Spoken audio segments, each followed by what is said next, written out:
Welcome to No Fugazee podcast, everyone that's tuning in right now.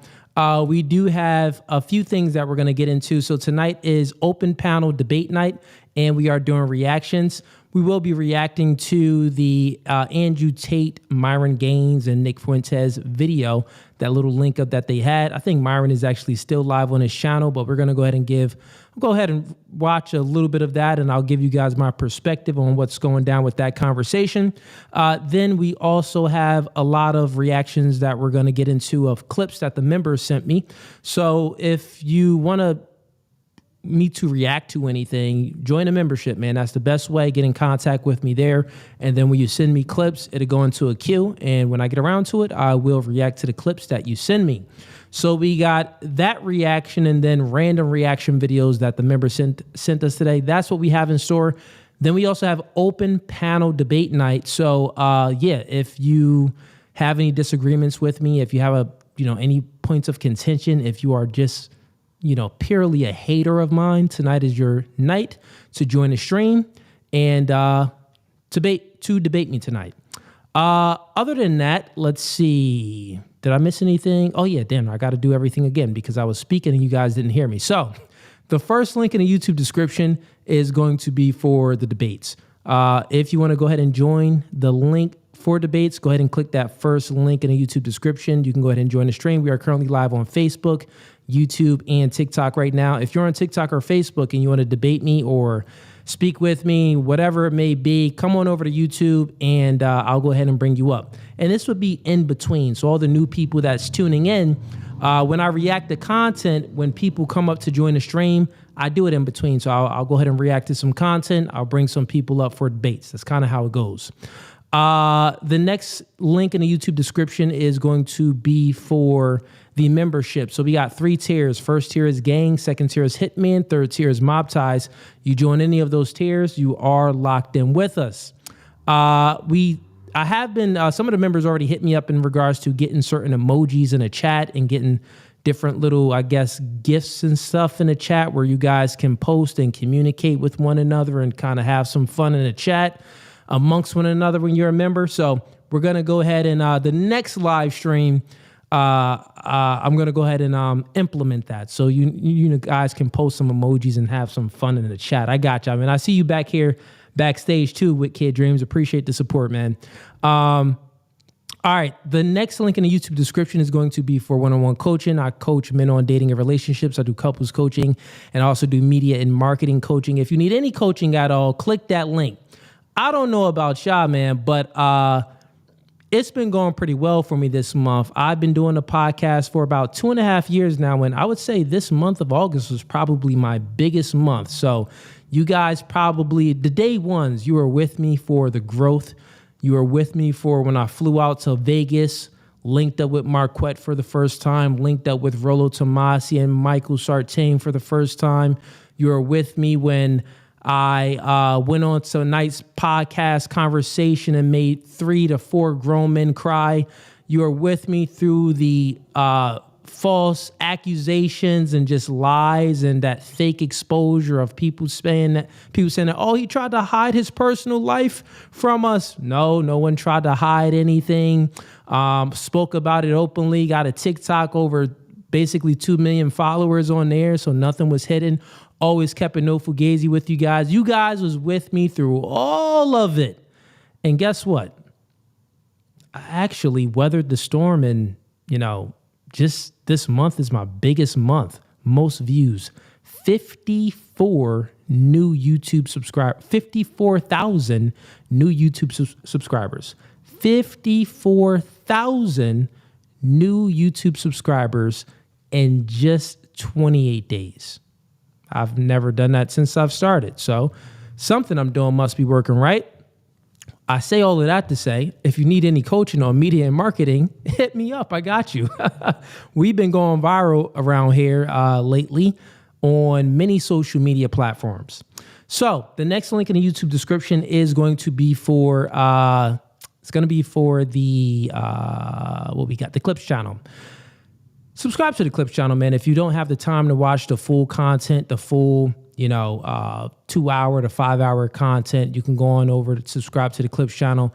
We go ahead and break the content down to 10 minutes to about 30 minutes long. We do post some clips here and there on the main channel as well. So you can still get the clips from there too. Other than that, the other links in the YouTube description is going to be for all of the social media accounts. So we got the Facebook account with 1 million followers on Facebook. And I got to go ahead and share my link on there for you guys, because there's a lot of like fake impersonation accounts of me that's trying to, it's not affecting me at all right now, but they make fake AI videos of me and just fake pictures of me with like random girls around me, random kids around me. It's a whole entire page with like over 100,000 followers of a Facebook account is AI me. It's freaking weird, bro. And they're trying to like ruin my image somehow. So even though we're increasing in subscribers, we still got like an organization of haters that's trying to bring me down. So I'm going to go ahead and expose that fake page so you guys can like mass report it and we can get it banned. That's what we need. Other than that, man, the other links in the YouTube description is going to be for TikTok, Instagram, and then we have the X account there. You can follow us on all of those social media accounts. If you need to get in contact with me or anyone from my team, you can do so there. All right, so once again, we got a few things in store for you guys. So we're going to go ahead and get into, Myron is currently live right now, too. He's still live. I think he's currently live with Sneeko. But we're going to go ahead and like rewind his live to watch some of the content of the conversation that he had with Andrew Tate and Nick Fuentes. I don't know if anyone keeps up to date with things that's going on Twitter and gossip and maybe a little drama back and forth, but I really don't keep up with it. I have my handler kind of shows me some things like, hey, Cooley, you should, pay attention to this stuff is going on here. I'm like, okay, cool. Yeah, looks good. Thank you for sending this over to me. That's kind of about it. But anyways, I guess it was, as you've seen similar things with the infighting of the Republican Party or the conservatives, as we may say. You got the Trump, you got the Elon beef. Currently, it's like a Candace Owens, Nick Fuentes, and Tucker Carlson beef that's going on, and feud that's going on with a little bit of Andrew Tate in there as well. So it's just some stuff. It's like little gossip, just honestly stuff that I don't really care about. It's like little infighting, little gossip. Most of these individuals, they agree on like 90% of things anyway, so they're gossiping about the 10%, or probably not even 10%. Basically, it would be 10%, but they gossiping about little things. But we're going to go ahead and react to that. That's going to be first. So let's get right into it. Also, everyone that's tuning in right now, get the likes up. Do not be a ninja watcher.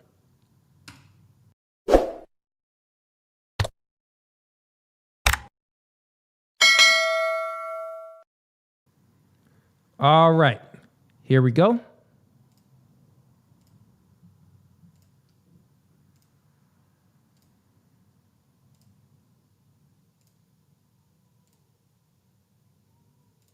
Since we've had a sparring match where we might actually get hit with something that makes us think. So it's going to be very interesting. So we'll have to find those points of contention.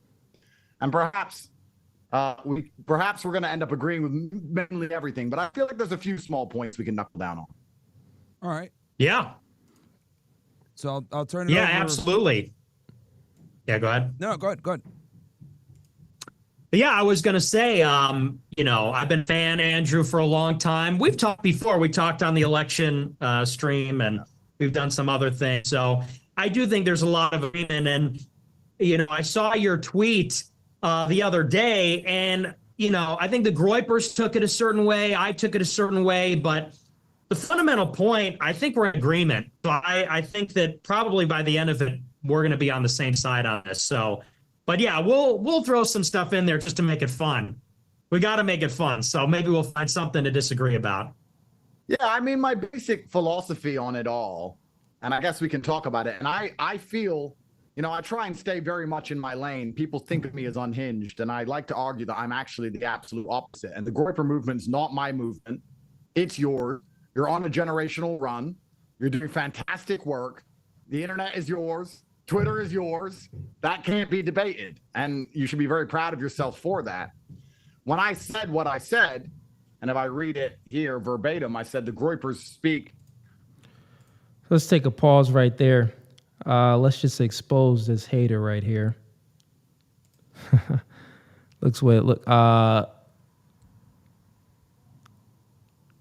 Frugal and fit. This dude is lame, following other people's nights online. Lame, lame, lame. I'm out. No, don't go anywhere. Tonight is open debate night. If you think I'm lame, click the link, bro. It's your time to shine. Click that link so you can get your worldview obliterated. Obviously, you suffer from low IQ and you can't read.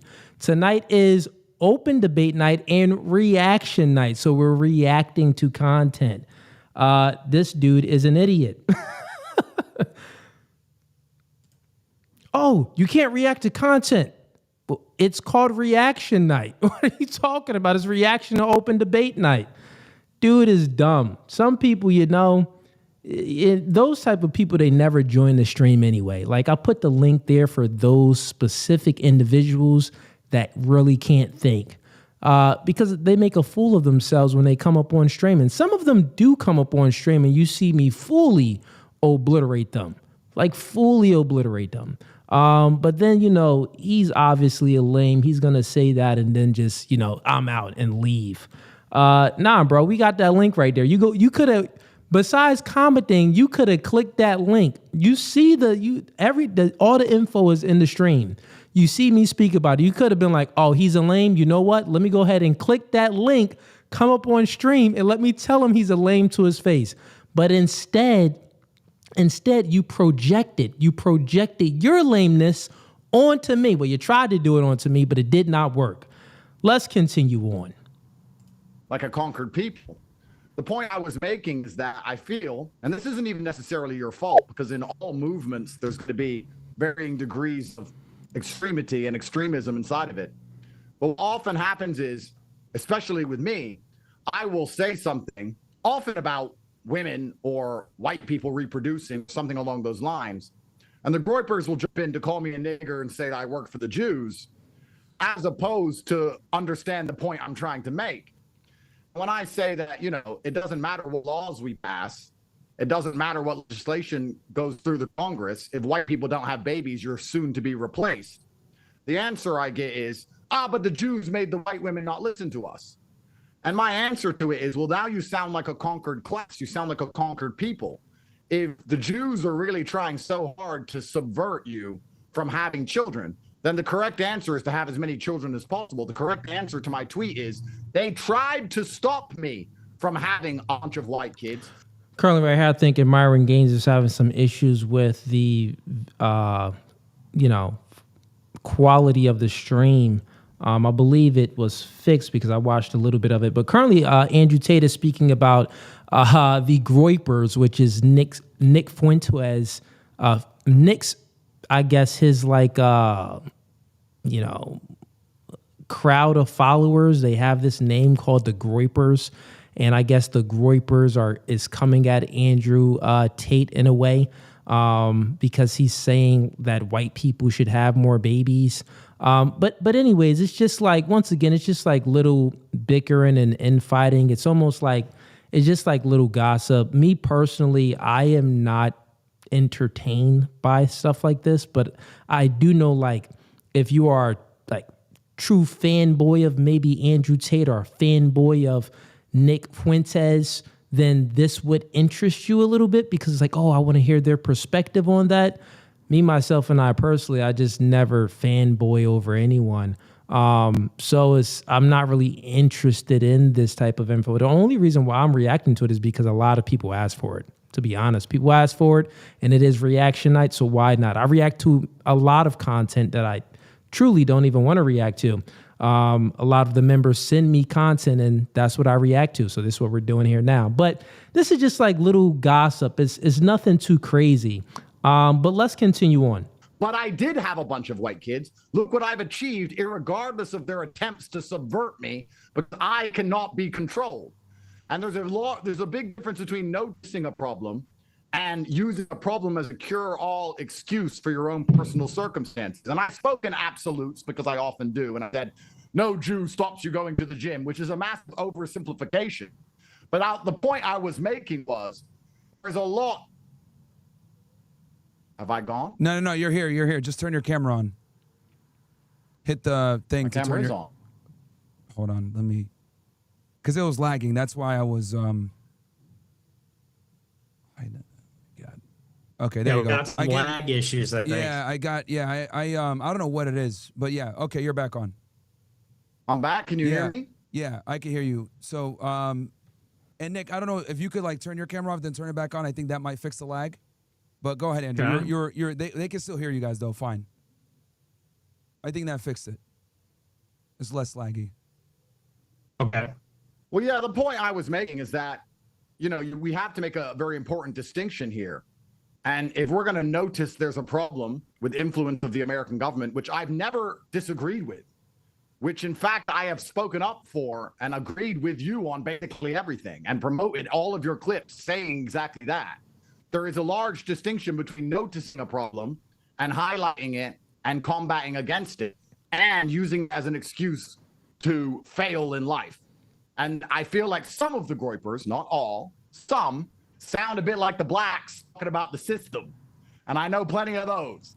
So right there, Andrew Tate is speaking facts right there in regards to, I would say the groypers, or there's a certain segment of, Nick's white fan bases. I would even say Nick too, where they tend to have like this victim mindset almost, and they complain a whole lot. Everything is complaining and complaining and complaining, which is, some of the things that Nick says has some merit for sure.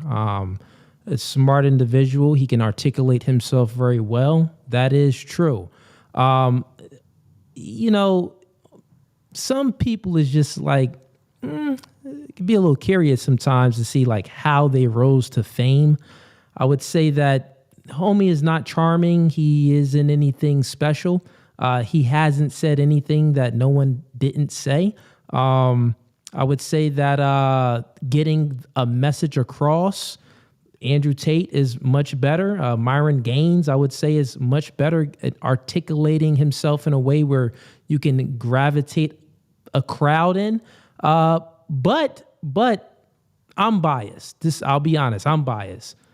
Dry people like Nick is just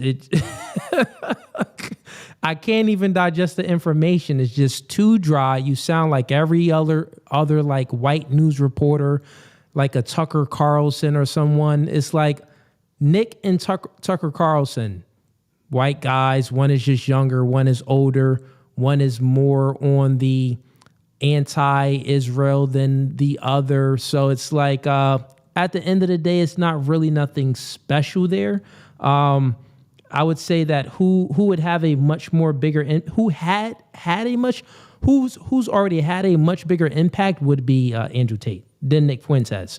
So it's like the fact that Andrew Tate is even, giving someone like him a space is like, and speaking to him is like, okay, cool. Yeah, you can go ahead and make the collab. It's cool to do things like that. I'm not against any of that, but it's like, you'll see as the interview goes, Andrew Tate is just like kind of in a way like, Nick, I don't, nothing against you, man. I like everything you say. Maybe we disagree on a few things, but there's nothing against you but I think maybe you need to get your groupers in line. Nothing against you, but maybe get your groupers in line. So this is what you're going to continuously hear. I'm going to play a little bit more, but this is just my thoughts on it thus far. So yeah, let's continue on. And that's the point I was trying to make, that nobody can stop you winning if you want to win. That's the point I was making. I don't have a large problem with the movement en masse. Yeah, I mean, I do agree. I don't think it's the groypers, though. I think there does need to be a distinction made between what we would call colloquially on the right wing, we call them the wignats. I don't know if you've ever heard that term before, but we call them wignats That stands for Wigger nationalist. Wigger meaning, and the reason we call them Wiggers as opposed to Groypers or something else is because you're right. I would say that what is typified by black people is this sort of victim mentality that says, oh, is it because I'm black? Oh, you only have a problem with me because I'm black. Oh, keeping the black man down, all this kind of stuff. The reason we call them Wigger nationalists is because they have kind of adopted the worst aspects of black identity politics, which is to say, oh, you have a problem with me because I'm white? Oh, they're keeping the white man down. Oh, well, they'll just call us racist. Well, they'll just call us Nazis. And my attitude towards the problem is always, they can't stop us. If you go like I did and tell the truth directly and articulately, and you don't let them suppress you, at the end of the day, they really can't stop you. I think I'm living proof of that. And I encourage all my followers, don't make excuses. Don't go around and say, oh, it's because I'm white. Oh, well, they'll never let you say that. They'll never let you do that. They'll say you're racist. I say, try and stop us. What do you mean let? They're not going to let us. We're going to do whatever we want. And so I tell my followers, get as intelligent as you can, read books, learn languages, learn a musical instrument, go to the gym, get physically fit. I tell people, get into the best college you can. And if you're not interested in going that route and networking, then be an entrepreneur, make as much money as possible, infiltrate politics.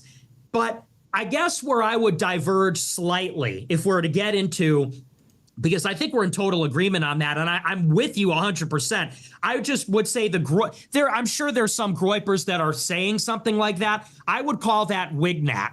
This like chest beating, oh, it's because I'm white. They're keeping the white man down. They are keeping the white man down, but we have to be worthy of our ancestors as white men and say, we don't need permission. We don't need to ask for permission. We're not going to let them get in our way. They're going to do bullshit to us, but we have to find a way to overcome.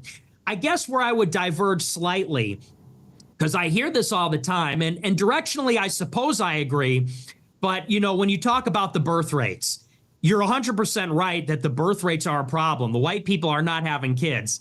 And if the white people don't have kids, it's over. We're going to be replaced. Yep. And I hear people say this to me all the time. They say, you need to have kids.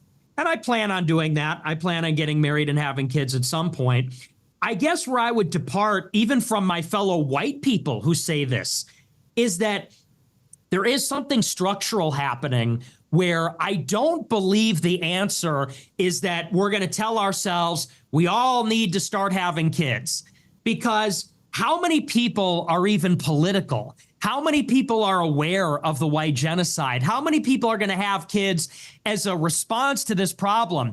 It's a very, very tiny number. And it's not to say that we shouldn't contribute to the solution, but it is to say that we fundamentally must engage in politics. It's sort of like chess. All the pawns could simultaneously wake up one day and say, we need to have more white babies. We need to have kids. I think that's highly unlikely. We need to strike at the king. We need a regime. We need to engage in politics. And I don't just mean like voting. I mean, we need to become resourceful, influential, rich, run media, be entrepreneurs, pay politicians to run for office. And we need to use politics to change society. Because when you look at the strategy of like the Jews as an example, they're 2% of the population, but they have this extraordinary influence. That's because they go for the locus of power. They're in LA, they're in New York City, they're in DC. These are the most powerful cities in the world. They're in San Francisco, they're in El Segundo. They're striking at the locus of power. And from the locus of power proceeds the cultural standards, precedes these dominant narratives in the education system from academia. And so I'm really a believer, not in as much saying, oh, white people in general need to have more kids. Certainly that's a good thing. But it's more like I want the most brilliant elite human capital, the smartest, richest, best white people to become as powerful as possible, take over the institutions, and from the institutions promulgate a message of fertility, racial solidarity, national solidarity, and national consciousness. That's kind of where I'm at. And I don't think you'd even disagree, but it's just kind of like going a little step further on that. Yeah, so that's the part where I disagree with him at. He's speaking about influence is a very powerful source, and Andrew Tate is influencing people by his own life to say, hey, have more babies. One, he's saying white people need to have more babies, but then he's also out there, he claims to be a mixed breed, but he looks more white than he does black. So essentially we can say, if we're just going off by looks, homie is a white dude. With a sprinkle of black. But homie, look, listen, my chick is all white. I'm fully black, foundational black American. And my children don't look nowhere near as white as homie right here. So this would essentially say that his father isn't full black.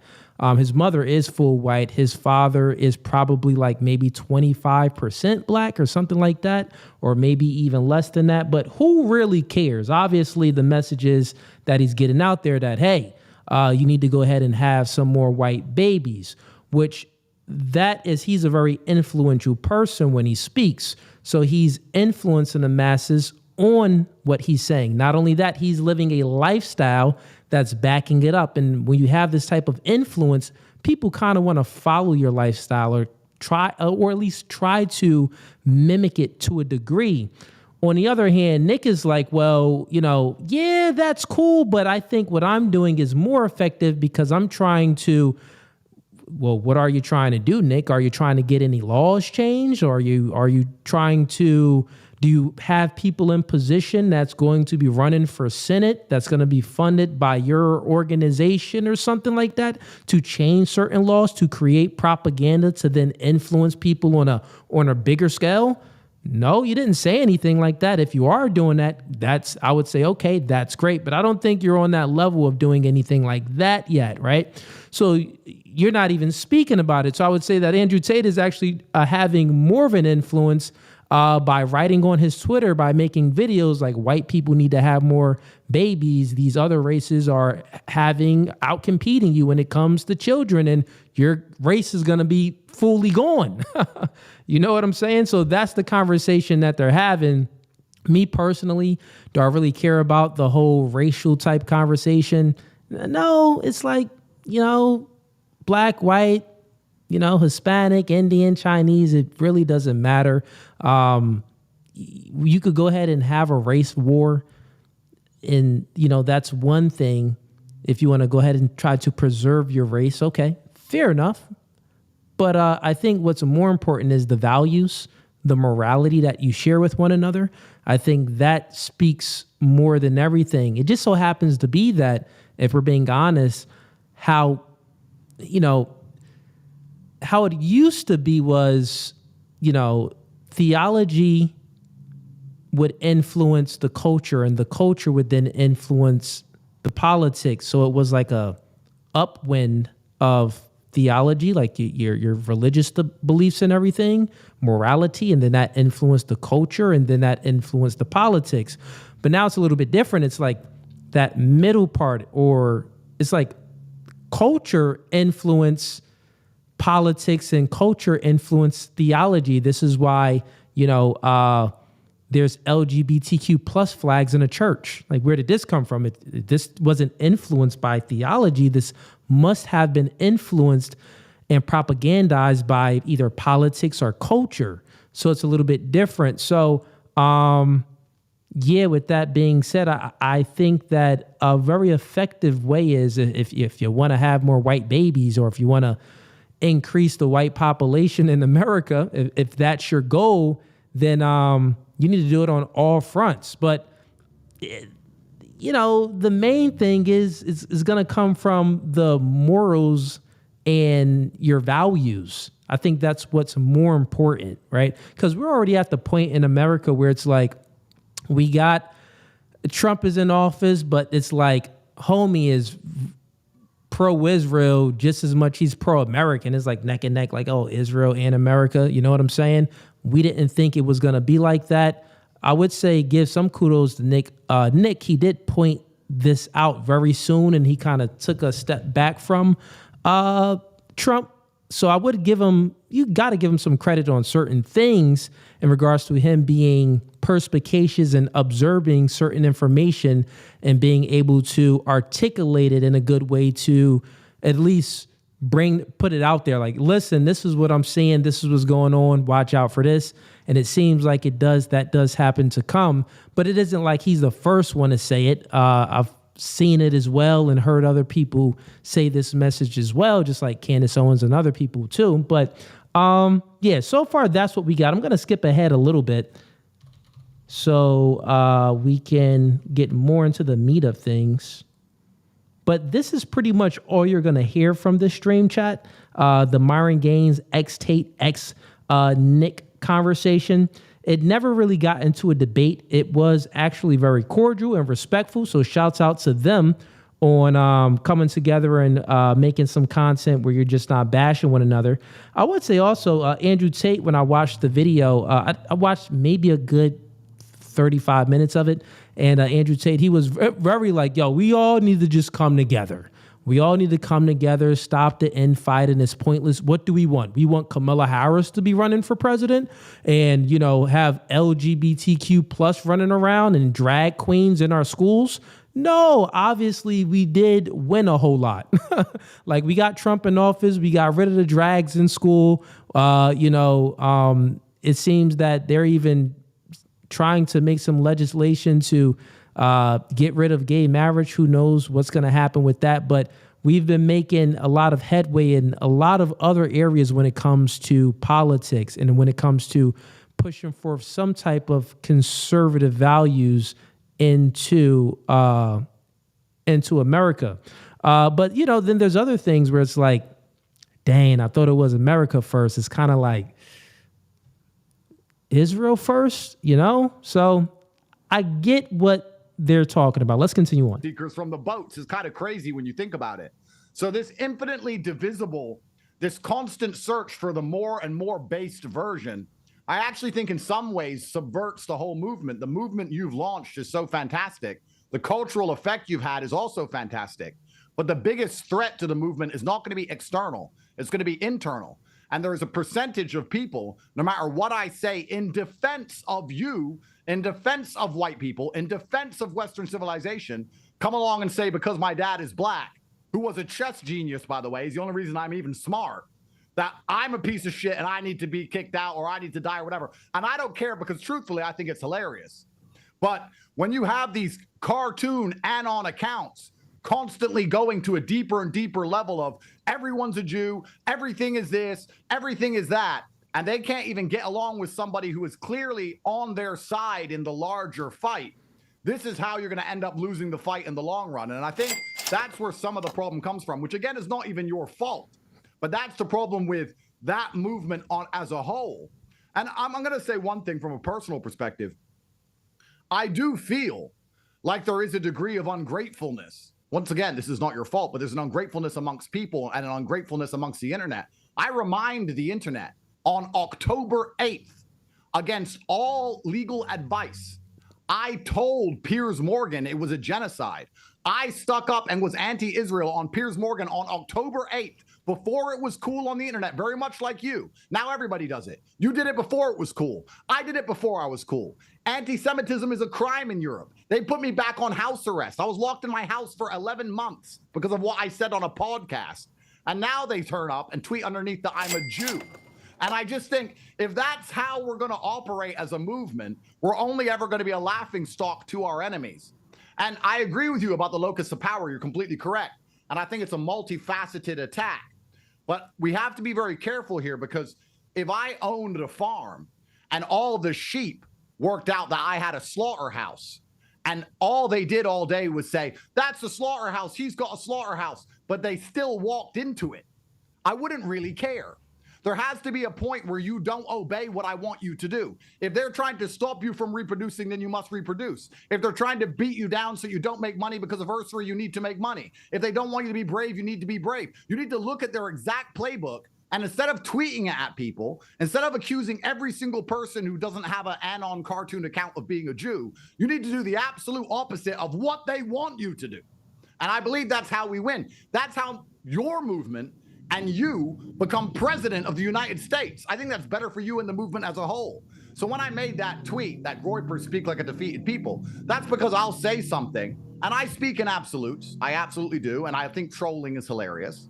And I make it clear that, a white man, I say white man can't get a kid out of a woman unless he buys her 2 houses and 3 cars and a nanny. Ha ha ha. The Somalian can get 11 kids out of Fatima without a job. And I make a joke of it. All the replies is, well, now you're a Jew, you're a race mixing Jew, you work for the Jews. And I just think that is counterproductive to the good fight and counterproductive to your movement. That's my actual view. At the same time, Yeah, once again, as you can see here, the infighting that's going on, it's very like Gossip Girlish, because it's happening on X, it's happening on Twitter, basically, right? And someone would tweet something or repost something, and then it's like, that's one of the things, like I really never got into Twitter like that, because when people tweet, it's like they take what someone tweeted as like God almost. It's like truth. This is truth. This is what they really think and what they really feel. It's like, nigga, it's just a tweet. Someone could be joking around. Someone could be trolling. It's not that serious. But as you can see, people actually take their tweets very, very seriously, because this conversation is all happening based off of some Twitter backing stuff with Andrew Tate posted something, and then Nick and his Grapers crew, tweeted back at Andrew Tate in regards to what he said in regards to white people need to have more babies, and you guys are taking L's. You can't get your women in line, but other, cultures, they don't even have to be rich. They can be dirt, dumb, and poor and still have more babies than you. So it's like, and then they're making accusations saying that, he's working for the CIA or he's in the FBI, which is totally false. Andrew Tate, man, only been to prison for, I think he spent 4 months in prison. He got so many allegations coming after him, so many other countries coming after to try to take him down. So we know he isn't working for the FBI.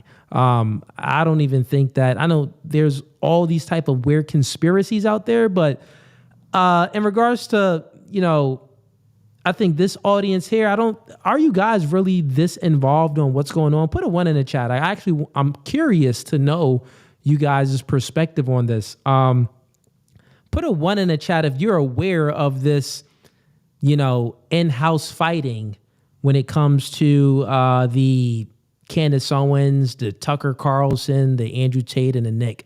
Put a 1 in the chat if you're like fully aware of it. Everything that's going down.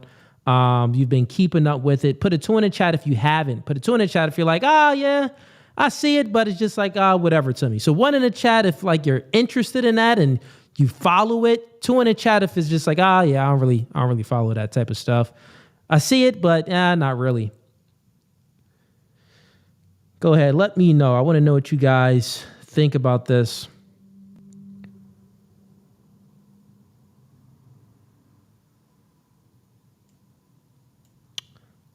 All right, got some 1s, got some 2s. It's like even right now with 1s and 2s. All right, more 2s than 1s. All right, so maybe like 50-50 or nah, it's looking like it's more 2s.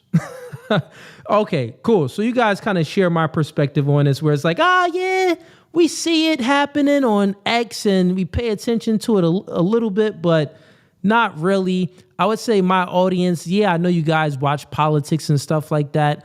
You're definitely political, but I know you guys are more so here for like dating and relationship content and debates. But I wanted to, one of the members sent me this and it was pretty hot. So I wanted to go ahead and get a reaction to it. But hey, man, if you want me to go ahead and move on and react to something else, put a 1 in the chat. If you want me to continue to react to this video, put a 2 in the chat. So 1 in the chat to react to something else, 2 in the chat to continue to react to this. Once again, 1 in the chat to react to something else, 2 in the chat to continue to react to the Andrew Tate, Myron Gaines, and Nick discussion. Let me know.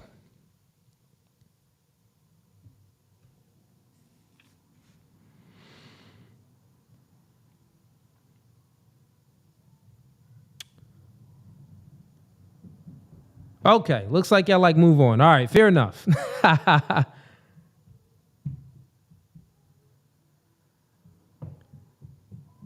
All right. Yeah, it's all ones. You're saying, move on, bro. Move on. React to something else. All right, I got y'all, man. We gonna get into some other things that's more interesting to you guys. I got y'all. The members did hook us up today with a lot of new clips. So if you are a member and you sent me some clips, most likely we will be reacting to it today. Tonight is open panel debate night. So if you want to go ahead and come on up to join debate night, click the first link in the YouTube description. Let me go ahead and pin that link in the YouTube comments as well. Give me 1 second. I got y'all. Let's go ahead and pin it in the YouTube comments.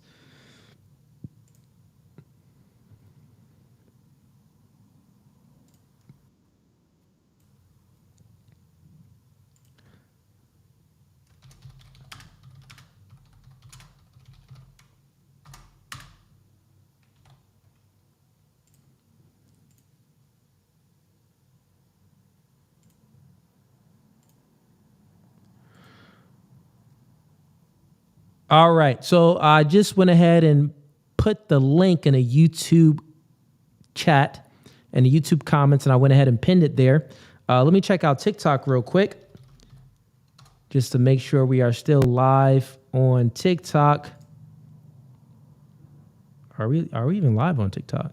We may not be live on TikTok. Let's see. You know what? I don't see anything. Yeah, I don't think we are live on TikTok. Someone confirm if we are live on TikTok. Let's try to search it again.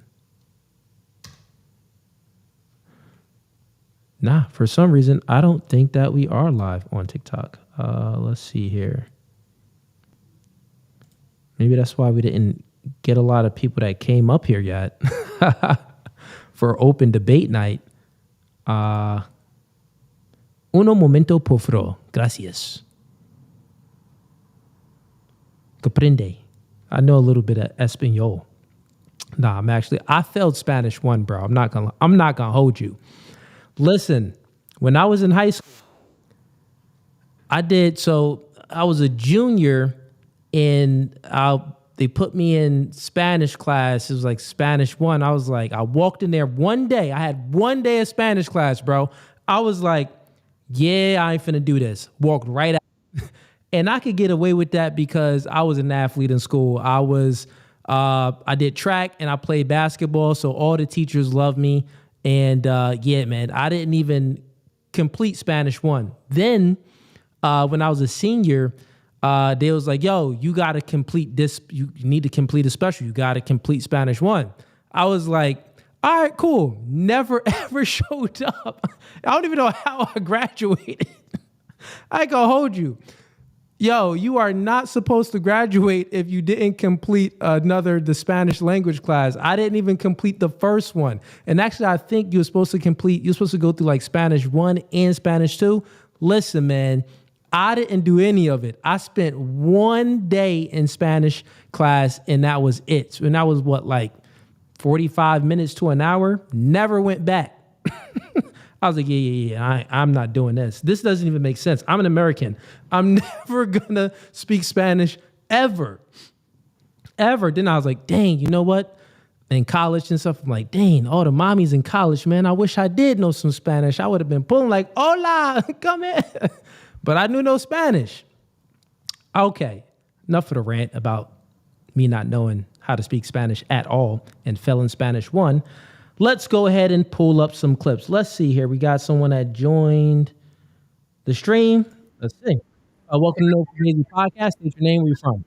What up? Sean from California. Cool. And what are you here to debate about, Sean? Well, shit, I was just waiting on the topic, man. I just wanted to go at something, you know? Not necessarily at you. I pretty much rock with most of what you say, but I thought there would be some kind of topic. And Okay, that's fair, man. Well, I would say stay backstage, and as people come up, I'll bring you on up, brother. For sure. All right, cool. All right, so where are we?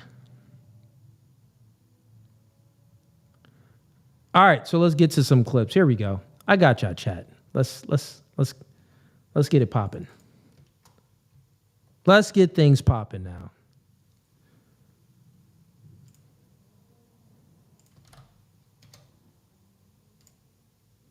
Oh man. All right. So another clip. Let's see what this is. Something haram. All right. But we got to react to it. So here we go.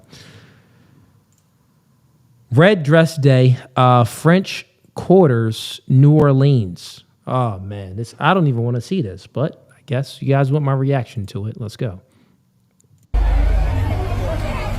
Guess someone is driving by, or yeah, they're in their car. Don't pull it down. Driving by.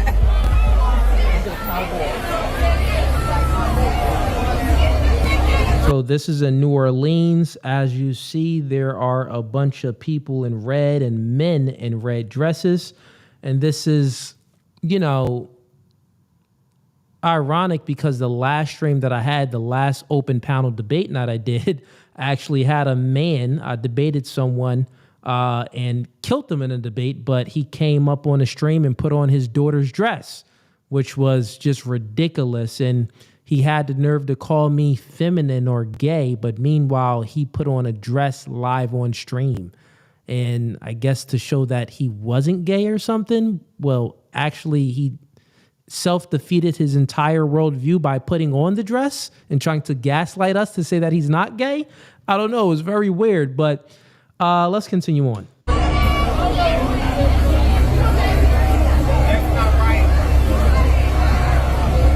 So what we are witnessing here, chat, is Sodom and Gomorrah. This is what this is. This is Sodom and Gomorrah, man. If this was back in biblical days, God would have gave instructions, to burn it all down. Burn it all down. What is going on here, man? What is this?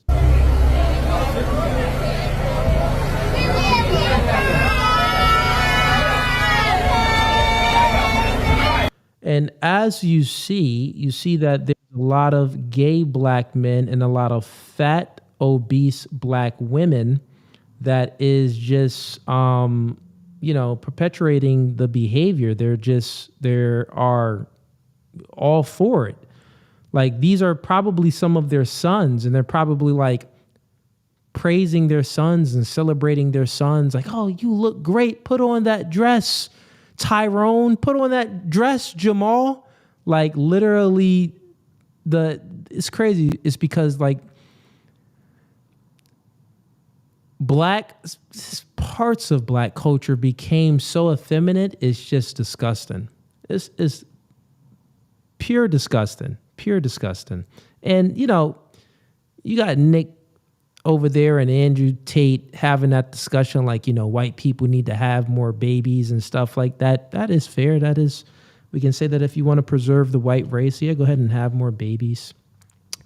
But over here in my culture, I got to say, we got to get rid of this filth. This filth here, this is just disgusting. We got to get rid of this filth. This is an abomination. This is gross. Watch it, baby.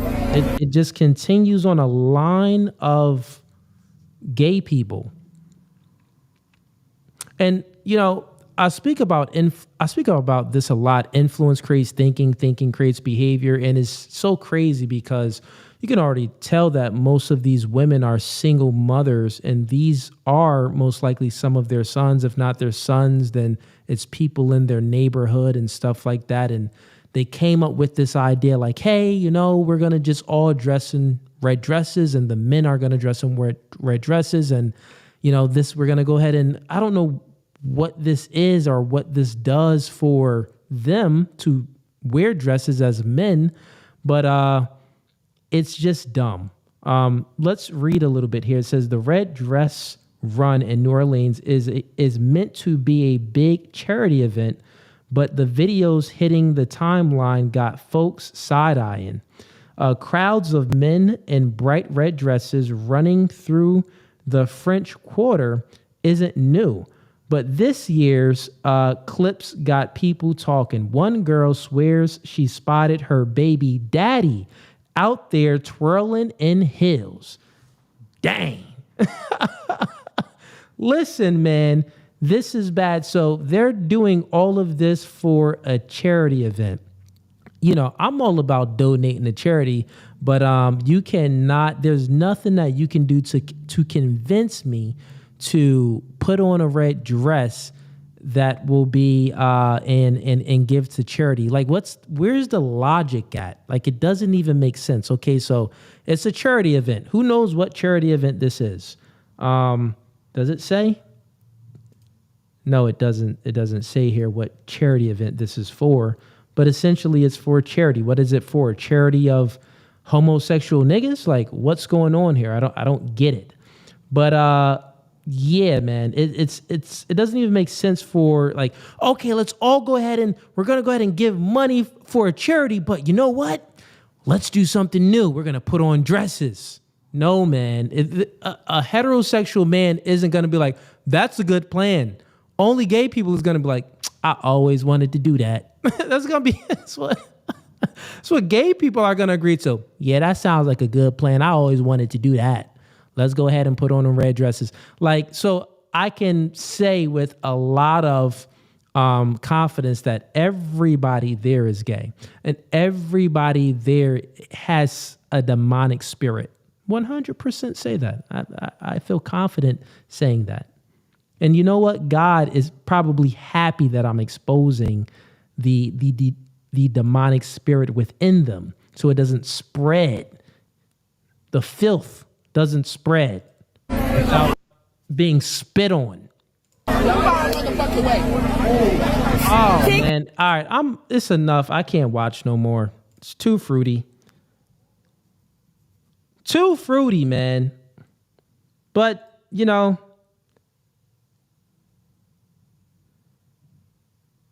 okay. Someone said, Cooley, it's an alphabet charity. Okay. So it's for gay people. All right. Fair enough. Which makes sense, but still it's like, let me go to my Bible verse real quick. Listen, man, I don't claim to be all saintly and everything, but Deuteronomy 22 verse 5, the woman shall not wear that which pertaineth unto a man, neither shall a man put on woman's garment, for all that do so are an abomination unto the Lord thy God. Yeah, so even the Bible says, listen, man, women don't put on men's clothes. Men don't put on women's clothes. It's an abomination. And the reason why it's an abomination is because it causes societal confusion. Causes confusion. It's filthy. It isn't good. All right, let's get to another clip here. Once again, tonight is debate night. So if you want to go ahead and join the stream, click the first link in the YouTube description or click the link that's pinned in the YouTube comments. We are currently live on Facebook. I don't think we're live on TikTok right now, but someone confirm that if we are.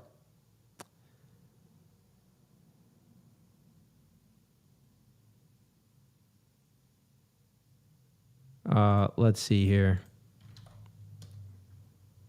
Next clip.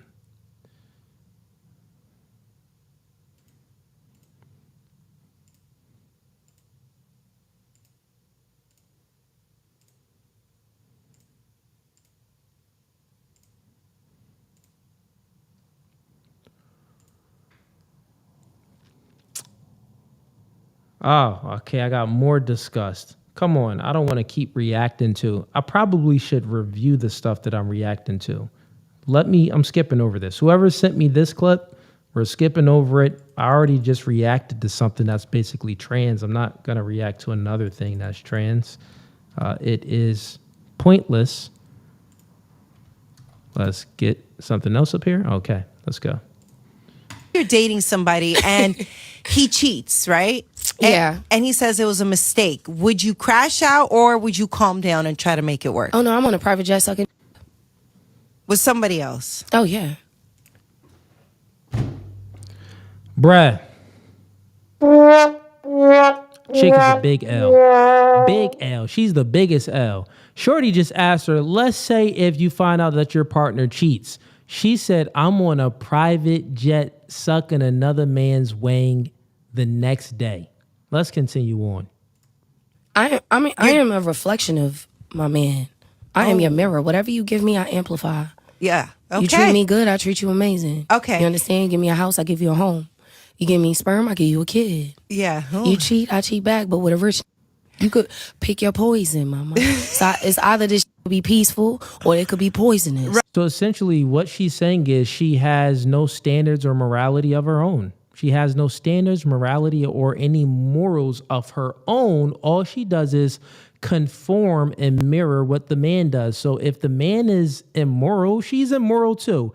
If the man is a degenerate, if the man is this, she is that too. But she doesn't know that, well, it's not like an achievement if the woman cheats back. You actually just lose your value, right? So when a man cheats, it's immoral, it's bad, it's not good. But essentially what he's doing is it's hard for a guy to cheat. Most men don't even have the opportunity to cheat. So if the man can cheat, he's actually expressing some value there, right? But it's very easy for a woman to have sex with someone. So what's easy is normally not respected. So if she's going to go out there and cheat or have sex with many men or just have a high body count, well, this is why we call them whores and we call men whore makers, because it's hard for a man to be a whore. You get what I'm saying? Very easy for a woman to be that. So a man essentially isn't a whore. It's kind of like a pimp, a player, a whore maker, but the woman is a whore. It's very, it's a derogatory term. It's a much more derogatory term than it is for a man. That's just how we view it in society. Now, if we're looking from the eyes of the Lord, no, it's all immoral and it's all sinful and it's all bad. But human beings, we are not God. We don't judge things the way God does. So the way we judge things is based off of like, well, it's easy for you to do it, hard for me to do it. So there's a difference. The measuring system is different, which would be logical to think that way. The thing is, when you are a moral person, so we have the laws of logic, the law of identity, the law of excluded middle, the law of non-contradiction. In order for human beings to, interpretate anything or even reason with one another or even basically walk in a straight line or drive somewhere to a destination, they have to operate in some sort of logical way. That's what you have to do. In order to be functional, you have to be logical to a degree. And we see that, the more logical you are, the more high functioning you are usually, especially if you put some action behind the logic that you have. But in order for human beings to operate on this world, we must be subordinate to logic. And a lot of people even find God through logic. Like if you look at science, it's like, did we come from nothing? That doesn't make any sense that we came from dirt or a plant. That doesn't even make any sense. We came from nothing or freaking dirt on the ground. We most likely there's an intelligent being out there that's not bound by time, space, or matter that created all of this. Makes a little bit more sense to a logical being, to a real logical thinker. But anyways, I say all of that to say that logic and reason must be subordinate to something, right? So if you think about it, if in order for us to cohabitate and to operate on this world, we must be subordinate to logic and reason. If not, it would be chaos all the time. We wouldn't get anything done. The world would be weird. But we're not making logic and reason our God, which means that we know that there's something that logic and reason has to be subordinate to, because there's things that we know that doesn't make any logical sense when it even comes to science. Like I think it's the one experiment where it's called the double slit experiment, when they shoot a photon through a double slit. And basically, I'm not going to explain it to you guys because it's very scientific, but maybe some of you seen it. But when you view it, it changes the image. But when you don't view it, the image is something else. So when you look at it just by the human being's eye, viewing it, it changes when that photon hits the light and goes through the slit. It's like scattered to many dots when you view it, but then when you're not looking at it, it's like only a few dots. So that doesn't make any logical sense at all. So it's like, okay, well, it's something else out there that we don't even understand, that created this world, and that's not bound by time, space, or matter. So yeah, and that's where faith comes in. So I think that people, when they have faith in God and stuff like that, they're being subordinate to something that logic and reason is actually subordinate to. But that's my quick breakdown of that. Let's continue on. This chick is a slur. Right. I don't believe in, I just feel like, because if I'm being real, I'm not leaving. Let's say you're dating. Fair enough. So then she says all of that to say, yeah, if my man cheats, I'm going to cheat back. I'm going to be with another man, flown out on a jet the next day, but I'm not going to leave him. So why are you cheating? You just devalued yourself. Once the woman cheats, you're not welcome back in the home. Any man with any self-respect is not going to take a woman back after she cheats. That just doesn't make any sense. Okay, let's get into another clip there. Let's get into another clip. Once again, if you want to go ahead and join debate night, click the first link in the YouTube description. Click the first link in the YouTube description, or click the link that's pinned in the YouTube comments. Got some super chats real quick. We got JB the King 93. Join Mob Ties. Welcome to the Mob Ties, brother. He joined a $25 tier. I do appreciate the support, man. That's a lot of love, brother. That's a lot of love. I appreciate that. We got Jay says unmute. Okay, that was earlier when I was muted for I was probably muted for a minute, for at least good 8 minutes, maybe 10 minutes. We got Uncle Tiger Sneezes sends in $20. Dropping a big bucks. He says, shout outs to Cooley, Wit Kid, and the chat. I'd really like to participate tonight, but I gotta make some time for the family camping trip. Here's some support. I'll be back to make a fool of myself next time. Shouts out to Uncle Tiger, man. Yo, Tiger, man, you've when you joined debate night a few days ago, it was cool, man. You came up, you had some really good points. But debating to some people is new. You know what I'm saying? And this is why I do debate night. We all getting our reps in at the end of the day. I've been undefeated for a while, but essentially I'm still getting my reps in. I'm still trying to get that black belt. You feel me? I may even have the black belt. I don't know, man. I don't know. Actually, let me go ahead and get into something here real quick for y'all real quick. Let's go ahead and stop sharing this before I react to this. Stop sharing. So it's funny because someone sent this to me. They was like, yo, Cooley, you be destroying the Hebrew Israelites. You known everywhere. I'm like, no, man, I appreciate the support, brother. I appreciate the support. It was actually a gentleman that I seen at the gym, and never met him before. He was like, he found my content through debating the Hebrew Israelites and destroying them. He was like, yo, they mentioned you on No Jumper, of you destroying it. They mentioned you a few times on No Jumper. He's like, but just the second time they mentioned you. And I was like, oh, word. That's what's up, man. He was like, yeah, man. I was like, yo, send me the clip. And then he went ahead and just sent me a little clip of it after we exchanged Instagrams or whatever. And I'm going to go ahead and play a clip of basically some of the people at No Jumper. Like, yeah, nah, Cooley destroyed Captain Cesariak.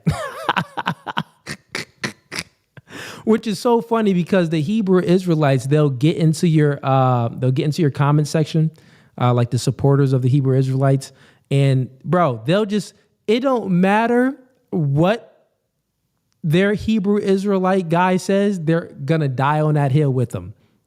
Like, I literally killed dudes on the whole predeterminism conversation, the whole predeterminism versus free will debate. I killed Captain Cesariak. I killed 6'5". I bodied a few other people that came up on stream with it, like fully bodied them, bro. Fully bodied them. I bodied them on the whole race thing, how they believe that God is racist or has racist tendencies. Fully ripped them. Brung Andrew Wilson up on stream. He bodied them about them being a prophet. So it's like, it's funny. So I'm definitely doing my numbers out here when it comes to these debates. So in some people's eyes, they think I got that black belt. And you know what? I mean, me personally, I always think that I can self-improve. So this is just me I'm a hard critic of myself. But let me go ahead and play this for y'all real quick. Here's a video of what I'm speaking about. Name out here on this West. So just say the East Coast. Yeah. Just say the East Coast didn't want the fame. But Okay, so right now they got Whack 100. He's on a phone with Captain Cesariak, and I think his name is Flacco. I think that's his name, but let's continue on. I sent debate Cooley up, and he not ready. Now listen, I sent debate Cooley, this is why and he not ready for Cooley prime. destroyed these my shit. Of course. Because through this conversation. Because I did let you, Cooley destroyed. Let's bring that back. Look. Now listen, I sent debate Cooley, this is why and he not ready for Cooley prime. destroyed these my shit. Of course. Because Aha. So even on No Jumper, the debates be going crazy, man. And I just started debating. It's only been like a year and a half, man. Just started really getting into debates. And I've been killing these dudes. And look at this clown. Look at this. God, you are lame AF. Well, smell fart lie with a picture of a dog. Obviously, you are a troll account. But if you want to go ahead and say this on stream and explain why you think I'm a lame, this is why I do Open Panel Debate Night. And the link is pinned in the YouTube comments. So instead of being a coward, go ahead and click that link and come up on stream. Click the link and come up on stream and say it on stream why you think I'm a lame, because I would fully obliterate you. And you know what, chat? These type of individuals, they're never going to click that link and come up on stream. They just don't have it in them to do it. They don't have it in them.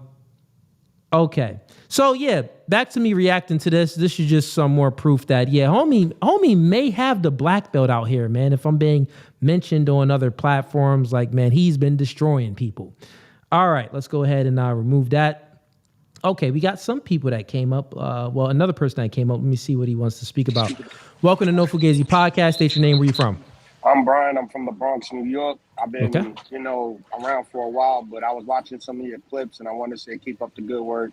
You have a very unique way of debating with people. But what I was going to say is I would like to get on your show to talk about relationship issues, like that chick you just talked about. That, to me, right there just goes to show you that people have lost their credibility. There's nothing to stand on. Like, if a chick cheat on you, walk away. Don't get violent. Don't get upset. Like, the simplicity of walking away is so much more stronger than you actually reacting off of your emotions. And it makes you even better because it's a challenge. It's better to catch it now than later. But for me, I grew up since the 80s, and I've been seeing a lot of people not grow up in a proper household. So for me, the best thing you can do is when you're running with people, keep your mouth shut, pay attention to what you're doing, and make sure that you're listening to what they're saying, because they're going to tell you who they are. Problem is we start to get in our feelings and we get distracted. That's fair. That's a fair assessment, man. I agree with that, man. Simping ain't pimping. Simping ain't pimping. So if a chick cheats on you, you got to go ahead and get out of here. You got to go ahead and walk away, man. Because here's the thing. Your sanity is going to be better because you're going to be like, I did everything right to this chick and she did me dirty. Cool. Now you walk away. You ain't going to prison. You ain't going over here stressing about her and hers and her family. And another thing, if y'all were married and she has family members that were cool with you, cut that off as well. Cut all ties off. Don't try to be cute and get back now. Walk away completely. Like, if she in New York, go to Cali. Yeah, man, I agree. Yeah, if I'm not the type of person that's friends with exes and friends with, why are you being friendly with people when, that's just weird. Especially, I've never got cheated on, but if a, chick cheated on me, then she's banned to the shadow realm. Never speaking to her again. And you know what's crazy? I'm actually in that current situation. I had a situation, and long story short, some stuff went down. I broke up with her. She actually left. So I was like, all right, cool. She left. I ain't even forced nothing or anything. So 5 years later, her mom is calling me. Her father's calling me. Everybody's calling me. And I'm like, yo, y'all are all blocked. Why are you trying to contact me? And everyone's telling me y'all were good together. Y'all should still be friends. I'm like, no. If we are friends first and then became lovers, it's hard to go back as friends because you did me dirty. You know what I'm saying? Like, that's what I mean by reading between the lines. A lot of these young cats and a lot of these people don't understand that. And I think that's the problem with the society today. Yeah, no, I agree, man. I think that, well, one, it's a lot of men that have feminine minds and they tend to like love the woman how the woman loves them. So they're looking to like love on the woman so much. I think men, we shouldn't be like infatuated with and like have these, you know, you can feel for a woman and love her, but don't love her how the woman loves you is what I'm saying. Like when a woman loves a woman how the man loves him, which is like all affectionate and always thinking about that person and, you know, doing the extra stuff, it actually works out against them, because what you're essentially doing, you start to pedestalize that woman, and then that woman looks down on you. She grows resentment, and then she's on a boat with Kyle and all of his friends getting her back blown out. So listen, man, good conversation, man. I want to get some people up for debate, but I do appreciate the convo. Keep up the content, though, all right? I like appreciate it, man. Appreciate it. Have a good one. All right. Anyone else that wants to join the stream, go ahead and click the first link in the YouTube description. Trying to start some debates, man. Got some people shook up here. I don't think we're live on TikTok, though. That's why. And actually what I'm going to do is let me go ahead and close down the Facebook stream and the TikTok stream. Everybody that's tuned in on Facebook, come on over to YouTube. That's No Fugazee Podcast on YouTube. Come on over to YouTube now. I went ahead and just closed down that stream. Okay, let's get into some more reactions, man.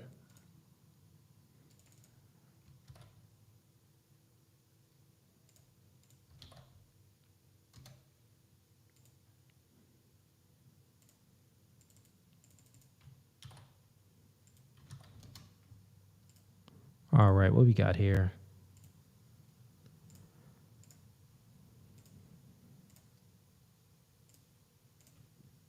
Wait, I pretended I was pregnant so that he could pay for my abortion, and I used the money for something else. You what? What did you use it on? I haven't used it yet. Wait, it was recently? Yeah. How long ago? Like a week ago. Yeah, too much music in it. I'm going to get flagged. But yeah, that's wild. So I guess the chick is telling a story about how she used the man. She lied to him, said that she was pregnant. He gave her money for the abortion, and she just took his money. That's crazy, bro. That's crazy. And this just shows you how, like, and women, you know, tend to say like, well, men are evil. They use you, they abuse you, all of these things. Bro, what she just did was all of that. Use the man, financially abuse the man, fully manipulated the man, lied about having. Now he probably cried like, oh yeah, let me give her this. I don't even know how much an abortion costs, but however much it is, let me go ahead and give this money out. And dang, man, she about to kill one. He probably like took a tear out his eyes like, oh, man, I got to go ahead and do this. Probably put a lot of pressure on him. And then she out there was lying the whole time, spending that money on a Cancun trip with her friends, having a good time, which is wild. So, got to watch out for these hoes, man. Got to watch out.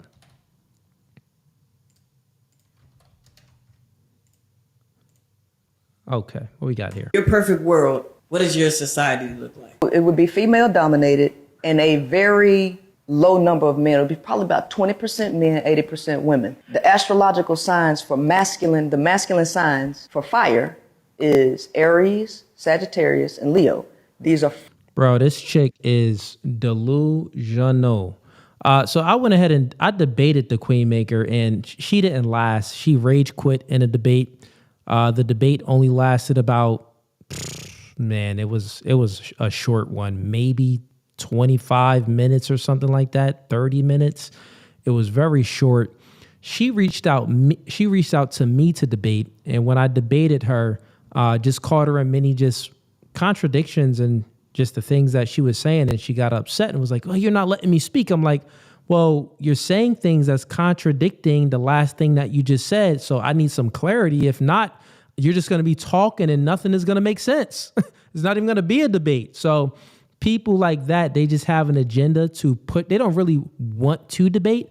They have an agenda to like push their worldview, their filth, their weird mind and these weird, ideologies and false concepts that they create in their mind so they can cope with their experiences on this world. So yeah, essentially that's what she did. So now this video is wild. And, this speaks a lot. We're going to break this down systematically too. But before I play the rest of it, let's go ahead and read here what she wrote. And it seems like she says, imagine a world where the balance shifts drastically. What would it look like? In a perfect world, so her perfect world, she says the scales of society might tilt towards 80% women and 20% men. So essentially, she just wants a gay world because she is a bisexual, right? If you know anything about this woman, she says, then why? She says the nature of masculinity needs the calming waters of femininity. So this is what she's saying. The nature of masculinity, something must be wrong with it. In order for this nature to be good, morally good, it needs the calming of the woman's nature, of femininity, right? So essentially, she is demonizing masculinity and trying to put femininity and the woman's nature superior than the man. This is why she wants 80% women and only 20% men. I don't even know how people even how does she even grow any? I can see how she grew a little fan base because there's a lot of dykes out there and women that need guidance, and then they don't have a father and they come across her content and they're like, oh, wow, she's just demonizing men. I already know men are all bad. My father left me. My ex cheated on me. My other ex abused me. My other ex was a narcissist. All of men are narcissists that I meet. So wait, what the Queenmaker is saying is gospel to my ear. Please speak for us, Queenmaker. All of these dykes. It's just stupid, man. So, yeah, man. And it's crazy. She rage quit in my debate. I would have her up here to debate anytime and fully obliterate her entire worldview. Fully obliterated her. And my good friend Marquette already destroyed her. And she's been destroyed many times in debates. But and I would say I didn't even have to destroy her when she debated on my channel. I asked her 3 questions. She couldn't answer. She contradicted herself twice or maybe 3 times. Then she rage quit and she got off. So W to me. Somehow with me, people always rage quit.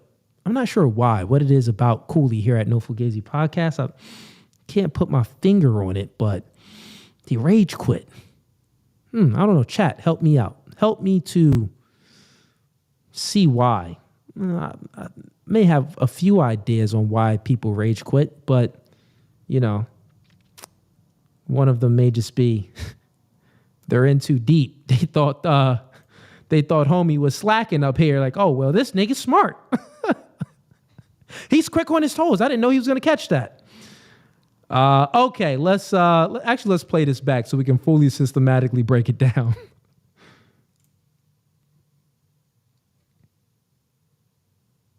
What does your society look like? It would be female dominated and a very low number of men. It would be probably about 20% men, 80% women. The astrological signs for the masculine signs for fire is Aries, Sagittarius, and Leo. These are fire. So right now she's speaking about zodiac signs. This chick is not, she's just a regular delusional chick that is putting zodiac signs, trying to make a correlation to zodiac signs and masculinity. The zodiac signs for fire is masculine signs, and these fire needs water. That's essentially what she's saying. Let's continue on. Signs, and they're masculine signs. What happens when fire gets out of control? Destroy everything. The male is fire. The male has to be controlled. If you do not control the male, you will set the world on fire. And that's what you see right now. The world is set on fire. So I would ask her, okay, how are women going to control men? Is it possible for women to control men? And then she's going to say something stupid. And then I'll say something like, well, are women stronger than men? She's going to say no, because she does. I've heard her say things like men are stronger than women. So she'll concede and say, well, no, men are stronger than women. And I would ask her, the next question would be, well, since men are generally stronger than women and a lot stronger than women, not just like strength, but speed, we have more bone density, eye-hand coordination, everything from a physical aspect is superior than the woman. We're bigger, taller, stronger, all of that. So then I would ask, well, who would have this monopoly on force and enforcing and implementing certain ideals that you have? Would it be men or women? Well, she would then get confused and say, well, if it's more women than men, well, if it's 80% women than men, then yeah. Then I would say, well, how would it ever be like that ratio of 80% women and 20% men? Is that even possible? Then she would say something very like nihilistic or genocidal, like, well, I have an evil master plan to get rid of most men. Ha ha ha ha ha. So first we do this and we do that and we put plastic in here and feminize the men and have them infight. She'll make up some weird plan to like, basically, bro, chick is a witch. Chick is just a delusional witch, just saying a whole bunch of nothing that's rooted into reality. Look at what she's proposing. Her perfect world is 80% women, 20% men. Men are a fire sign. They're bad. They need to be controlled. Women are the water sign. This is how we control them. Let's continue on, bro. She's stupid. Feminine is water. You fight fire with water. Right? I didn't even see this yet. She said exactly what I said. Listen, bro. No Fugazee. This is when I tell you when I know the mind, like I know the thinking, like, okay, this is where she's going with it. This is what she's going to say next. I promise you, chat. I have never seen this clip a day in my life. A supporter sent this and I'm first time watching it. But I knew that was going to be her reason and her explanation on how to control men. Well, since men are fire and they're fire signs, zodiac signs, and, women are water signs and that's femininity. Well, we control the man with the water and their fire. We put their fire out with water. Really, stupid? Really? Right? So in my perfect world, there will be 20% men, 80% women to control society, putting way too much pressure on men to do things that y'all wasn't created to do. So in my perfect world. Okay, society puts so much pressure on men to do things that we weren't created to do. So all of the infrastructure has been built and maintained by men. The electric that we have, everything, every building that you are in has been created by men. There's not one building on this planet, I don't think, that was created by all women. I don't think there's one. We should probably Google this. Is there a building let me Google it. Is there a building that was created by only women? And it's possible, but let's see.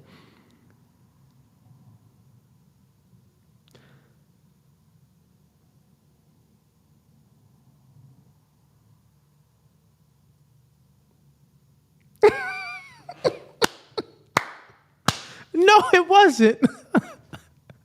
It wasn't, chat. It wasn't. Okay. All right. So the only thing that we have that Google says is that in 1893, the World's Columbian Exposition in Chicago was designed and decorated entirely by women. So chicks ain't built nothing, bro. They would only design it after it's built. Then chicks come in. Oh yeah, put up some drapes. Do the countertops. Throw a rug on the floor, like a little pull-out rug. Design some stuff around here. Make it look nice. So stupid, bro. Her ideology is the dumbest. So as I was saying, men, we build and maintain all of the infrastructure and all of the modern conveniences that you see today. So I would ask her, well, if men are the ones that, we destroy everything, well, why is it that we've built everything and women didn't build anything? It really doesn't make any sense. And if we have the monopoly on force, meaning that we are physically stronger than women. So any idea you have, in order for this idea to become like a reality, right? Then it will need to be created, one, which men created all the modern day conveniences and all the technology and stuff like that anyway. So the idea is men are creating them, but even to maintain what is created and to protect what is created, we're the only gender that can do it. Out of the two genders, the man is the only gender that can enforce it and protect it. So any idea that she has, she's so dumb. In order for it to even come true, she would need a man for it to come true, to enforce her dumb, stupid idea. So she's just an idiot. Let's continue on. I wouldn't put all of this crap on y'all to do. In your perfect world, what does your society look like? Okay, so that was the end of that clip. This chick is delusional. She's a witch.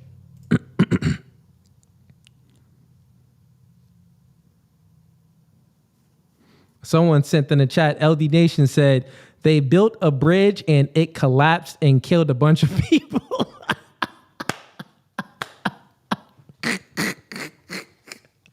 Yo, that's crazy. Listen, man, yeah. What, they built the bridge out of Legos? Yeah, some chicks got together. You know what? We're going to build a bridge out of Legos. Yo. And this is crazy when you get these type of characters and they're like, what it is it's an infection. It's like a plague almost. It's what is it? It's trying to put my hand on it. Like, why would her mindset even be like this? It's like,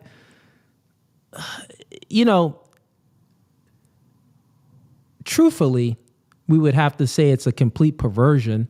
It's a perversion of the ideology that was indoctrinated via feminism. And also you can tell that there's a lot of trauma in her life for her to even have this mindset.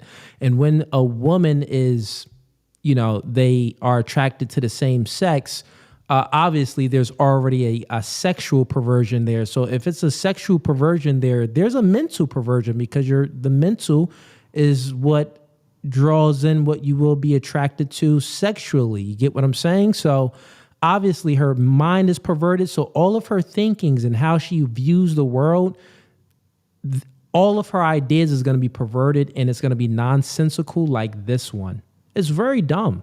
It's so dumb. It's so dumb. And the thing is, it's like, this is why, like, when you have this influence in this society that's driven by this indoctrination of feminism, it gives a source of power, this fake power for people to grab onto, like when they've been maybe abused or had some very traumatic experiences at a young age. And it's like, I've been wronged maybe by my father or maybe someone in my younger childhood life. Oh, feminism. Oh, this is saying that, well, I'm independent. I can do battle by myself. I don't need a man. This is something that I can gravitate towards, something that I can cope with because all of the trauma that I've experienced, I have something now. I have hope. And then it creates a weird ideology like this woman has here. So this is like her mindset is like feminism on steroids. This is not even, this is like the end conclusion of feminism. Like, it's like Bonnie Blue and her together is the ultimate form of feminism. I'll say it again. Probably no one said this before. Bonnie Blue, the woman that is fully promiscuous, I think she had sex with over 1,000 men in a day or something like that.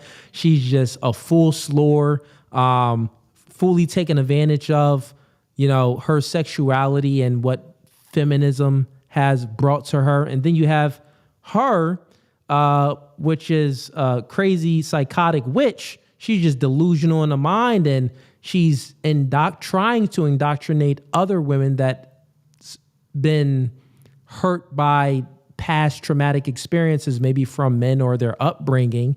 But if you put her and Bonnie Blue together and you form them together, that is the definition of feminism. What feminism has fully led to is the decay of society. All right. Let's see here. All right, so we got some people in the back chat. We got LD Nation back here. We got Sean back here. Go ahead and hit me up in a private chat, fellas. Let me know if what type of discussion y'all want to have. Also, chat, send in some super chats if you want the panel to be started with a certain conversation to entice people to come up to debate. Give me some ideas for a topic of debate, and I'll go ahead and put that in the comments. And I'll put it on stream as well so everybody can see. So this way people could come in. So if you have any titles of a debate to entice more people to come in, we can do that. But so far, I would say LD Nation and Sean, they probably agree with me on 90% of things. So we would have to seek and try to find a debate. But yeah, let's ask the chat. So chat, let me know. Send in the super chat. Let me know. All right, but let's get to the next video while we are waiting. And I'll go ahead and read chat too. I could put the chat on the screen. Let me see if I can put the show on stream. Let me see what that looked like. So I could show the entire chat on stream. Never did this before, but it definitely gets in the way. I need it to kind of mirror me almost. It shows my full screen, but it's just in the background.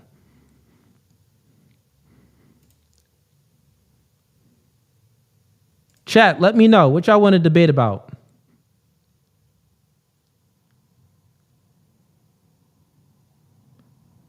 Y'all be saying some wild stuff in the regular chat too. Let's see what y'all talking about in here, man. Let me know. All right, well, listen, I'll pay attention, but until we get a specific topic, then we can start that.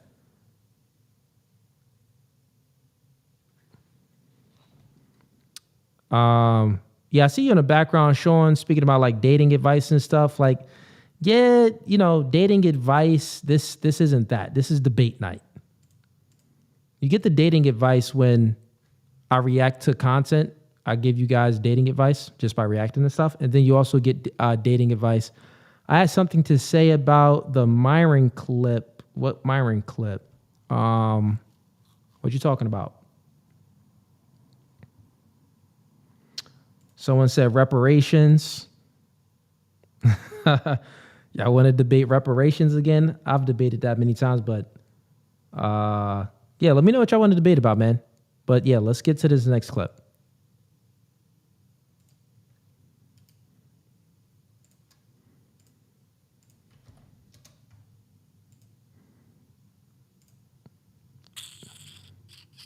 Let me see.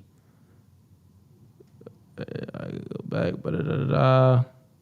Okay, so someone sent me something on Instagram. I guess it's something going on with Myron and his girlfriend. I mean, I'm not really with talking about anything personal. So probably not going to react to that. And shout outs to Fresh and Fit too, man. I mean, they always going through something. And even when I went through something as well with people trying to make false allegations on me and then try to do little exposure and stuff, they had my back. They had my back 100%, Myron and Fresh. So I don't got nothing bad to say about them boys over there at Fresh and Fit. Keep doing your thing. And I mean, if it's some stuff going on with his girlfriend, I don't know who his girlfriend is, but yeah, I'm not going to react to that. So you're not going to get that from me. But shouts out to him, man. As Fresh would say, it's only your turn. That's what Fresh always say. Man, it's just your turn. So shouts out to them, man. Everybody be having women problems. That's they bring problems, man. I haven't looked into anything. I'm just speculating based off of what someone hit me in a private chat and said and sent me a DM. So I don't even know what's going on with anything that they have going on there, but yeah. All right. Debate Umar School. Debate Umar School. I mean, what is there to debate about with Umar School? What do you mean? Homie is putting his school up for auction. His school is up for auction. And he didn't put it up. I think the city put his school up for auction because he didn't make his payments. I could literally buy his school right now. What is it, like $32,000 or something like that? It's nothing. I could buy his school today if I wanted to. Listen, I could buy Dr. Umar School and flood it out with all white chicks. Just to troll. Hey, yo. Wick Kid said deportation. I mean, that's not a bad one. I don't think we're going to have too many people that, let me see. Y'all want to have a deportation debate? I don't think we got a lot of like crazy left wingers in there. I think in our chat we may, but I don't think we do. That'd be crazy if I bought Umar School and I did a video of me walking in with a suit and a briefcase. And then I had all these white women behind me in a line, like 50 of them. And they was carrying chicken, grape soda, watermelon, all soul food, all this type of soul food, baked mac and cheese. It was like a potluck, basically. Potluck of white chicks, and they all in that kitchen cooking some soul food. I did it just to troll on homie. Nah, man, he's going through some stuff right now. I ain't the type of brother to, kick someone while they down. Everybody have down times. So nothing against them, even though we shared two totally different worldviews. But I hope he gets up on, I hope he gets on his feet. I truly do, if I'm being honest. I hope he gets on his feet and weathers the storm and is, hopefully this changes his mindset and that he's more honest with his followers. Like, yeah, listen, nigga, I was just spending the money because I was gambling. I was spending the money because I was out here with these hoes. I was doing this. So, the money that y'all gave me, I ain't build the school. My bad. But I turned over a new leaf and I'm trying to be a better person. Like, it's probably going to have to come down to that for a homie. Who knows? But okay, let's get to some more clips because I guess y'all ain't agree on nothing yet. Let me see. LD Nation said, I'll go against reparations too. That was Sean. I'm with the debate on deportation. Okay, let me see. What is your stance on deportation?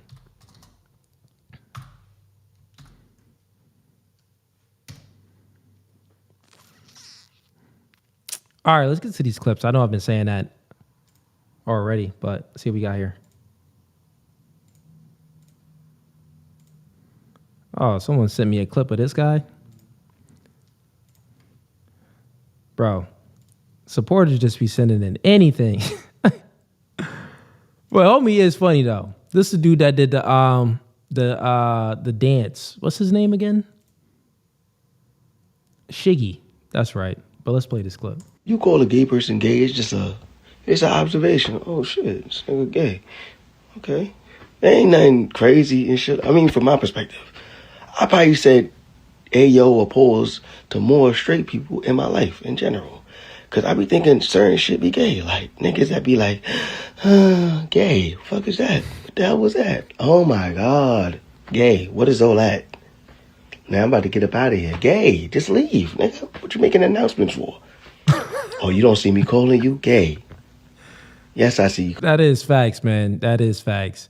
I see where this clip is going. Basically, he just saying that, I mean, that's what black people do. That's black culture. Pause, man. Pause. Chill. Hey, yo. Like, we just be joking around most of the time. But, yeah, we've probably insinuated that people was gay. We probably insinuated and called more people gay to straight people than gay people. So that is a fact. That is a fact. This is a funny clip. Let's continue on, though. Calling me, nigga. What the fuck? I got my phone. Oh, no text back? Gay. Come on now. What are you doing? No invite? Gay. Come on, bro. All that stuff? No. Oh, you like boys? Cool. Whatever. That's cool. Whatever. That's cool. But, wait, gay. What are you doing that for? What's that about? All right, let's stop sharing that. Yo, man, I really want to get some debates in. All right, what y'all saying in the chat? We got, let me go ahead and pull it up, actually. Where we at with it? What's this one?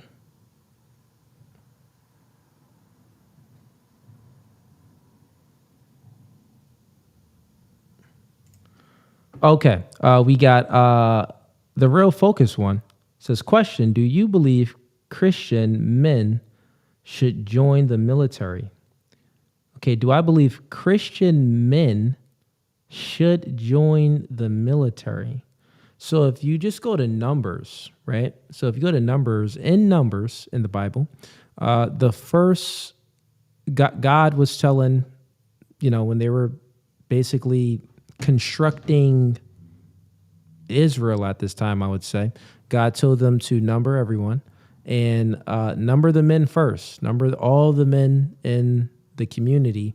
And those men placed these men into military. So they would like the first number. So priority when you're creating things, when you're building infrastructure, is to protect the thing that you are creating and you are building. So am I against men going into the military? No, man, that's stupid. The freak. I would want the chief in charge, the president, to be a Christian man, because that would be the one that is directing the military and giving the orders to our military.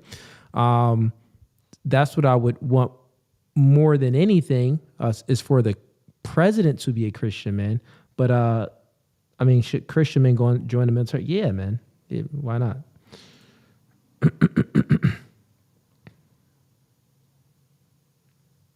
I mean, if you want to have a debate, if you have like a different reason for it, like, oh, well, I think that Christian men shouldn't go into the war because, the wars that we fight doesn't represent our ideals and our ideology and our values. And I think that isn't good. Yeah, I'm all for that. But once again, I said that the chief in charge, the president, the one that is in charge of our military, it would be good if he was a Christian as well. But we don't have that. And so at the end of the day, should we say that, certain men shouldn't go into the military? Nah. All right, we got a per pill. Sends him $5. When does the soul begin? At the moment egg meets sperm, or later? Question. When the heartbeat starts? Okay, so when does the soul begin? You know what? That is a good question. Me just giving you an answer on this, I would be honest and say, nigga, I don't know. Why are you asking these questions for, nigga? Like I'm a biblical scholar. Cooley, when does the soul begin? Do you know?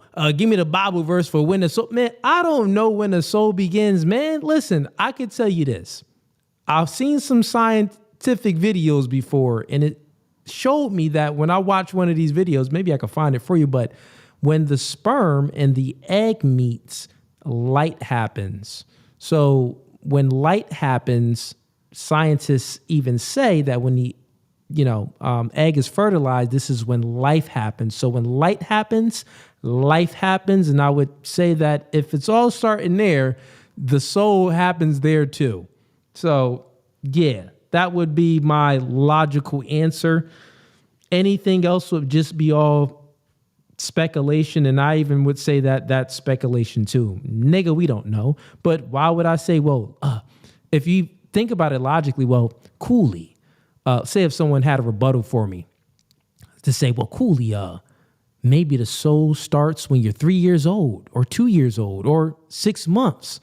Well, nigga, that's stupid. I think all of that just starts once the egg and the sperm meet.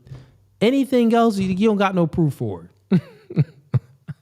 We got no proof of anything. All right. Let's go ahead and get rid of that. But I appreciate the support, Purpill. That's a funny question. Let's see what else we got. We got have we been deceived? Is the earth actually flat? Yo, these gotta be trolls. And you know what? I got a good troll video. For y'all. So 1 second here. Here's a good one. Okay, I see y'all sent me some stuff in my DMs. I got you. I'll go ahead and react to that. I got some extra stuff in here that it didn't make it into the lineup. So I'm gonna react to some of this other stuff too. But I got a good troll video for this. Let me see if I can find it. You know what? It's on Facebook. 1 second. This is a good one. Because who always wants to debate me about flat Earth? It's I think his name is SMG Drizzle. He's always like, Cooley, debate me in a flat Earth debate, bro. I'll kill you, bro. I'll murder you, bro. All right. So since you sent in this super chat, let me troll back a little bit. It's a funny one. Come on, computer. Why is it going so slow? Then my internet. Is my internet going? Let me check.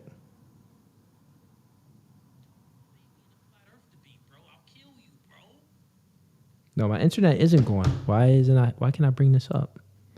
All right, let's try this way.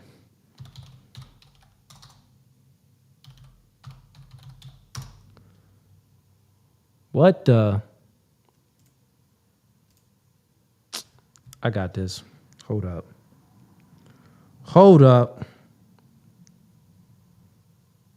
Get the likes up too, man. We got a lot of people in here right now, and the likes isn't up. Get the likes up.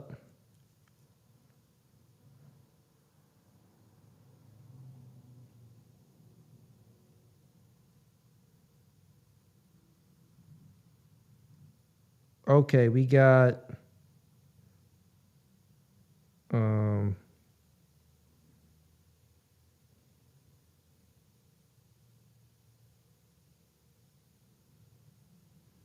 you know what? Where's that troll video at for flat earthers? I can't find it. It was funny. I would have loved it. But you know what? I think I don't have it. I thought I did. Let's see.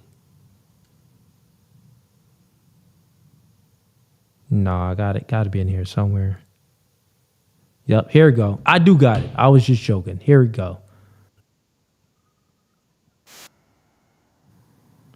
So to all the flat earthers out there, all the people that think the earth is flat, this is for you guys.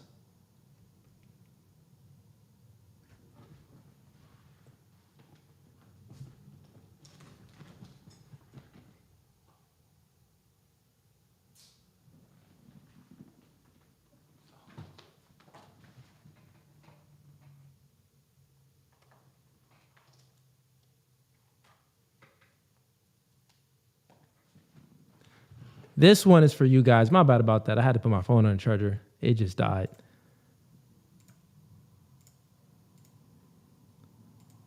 Perfect troll video.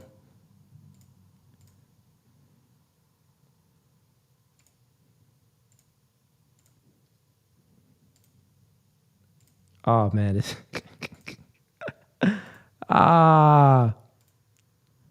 is NASA lying? Well, let's see if NASA is lying. This is what it would look like if the Earth was flat. So if this is what you believe in, we've definitely could have discovered this already. Like, it just try to make it make sense. Gone airborne, and that's the edge. That's actually the edge. It's real. The actual map boundary. We found it. The entire planet ends here, and we're just driving along the edge. So as you can see, this video is AI generated, but it would give you a little perspective on if the Earth was flat.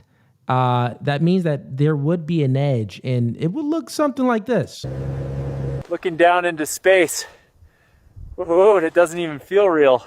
It would be something where like you can fall off the edge, or you can just go to the edge and float, but like, where does the air stop then? Because in space, I guess that it's like no air, or is it air in space and you can just go to the edge and float off and be in space? Like, it's just stupid. The stars are so much bigger from here. We're attempting to climb down the map boundary tonight. We need to see what's down there. Greg is going down first. Whoa. What? Nothing. You've got it. Yeah, so Greg got smoked. The rope started falling so fast, and then bro was gone. We're calling it for tonight. Too much risk after Greg. People that believe in we'll try again tomorrow.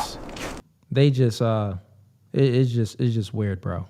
Doesn't make any sense. Like, everything is round. You look up in the stars, all the stars is round, everything is round. The sun is round, the moon is round. You look through a telescope, all of the other planets are round. And for some reason, where we at is just flat. Okay. All right, man. Stupid. Let me go ahead and stop sharing that. Stupid. Okay, LD Nation. When you come here as a guest, sure all your...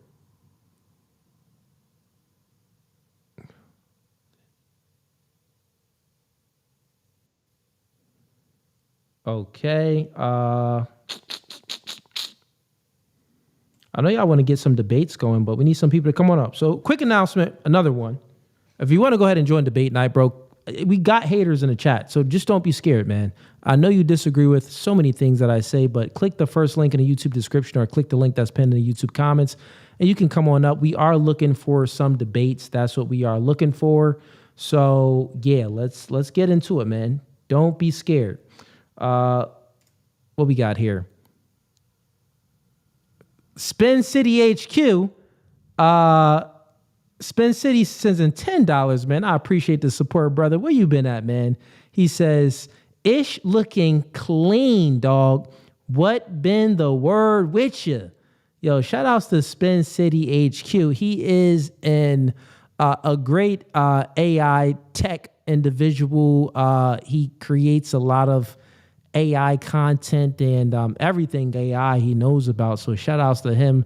Give him some love over on Instagram at SpinCity_HQ. I do believe that is his Instagram as well. Shout out to you, man. But everything is good with me, man. As you see, you've been rocking with me since we've been in this new studio. But yeah. But everything is good, man. Podcast has been growing. We've grown this has been our biggest month. We grew about 54,000 new subscribers just this month. A lot of our content has been going viral on all platforms. All platforms. It's crazy because some of my short content, when I posted, like the 1-minute clips the hot moments of me just obliterating somebody, it'll be real hard to get it to go viral on YouTube. I'll normally go viral on TikTok or Facebook or Instagram, but lately I've been going viral on YouTube a whole lot with just even the very short clips as well. So I've been utilizing all avenues to push the content out there. Who else we got? I've seen someone else just come up backstage. If you want to debate, man, stay backstage. I got you, brother. Stay backstage. What else we got? Shout outs to you. We got Upper Room NYC says, what is the debate topic? What is the debate topic?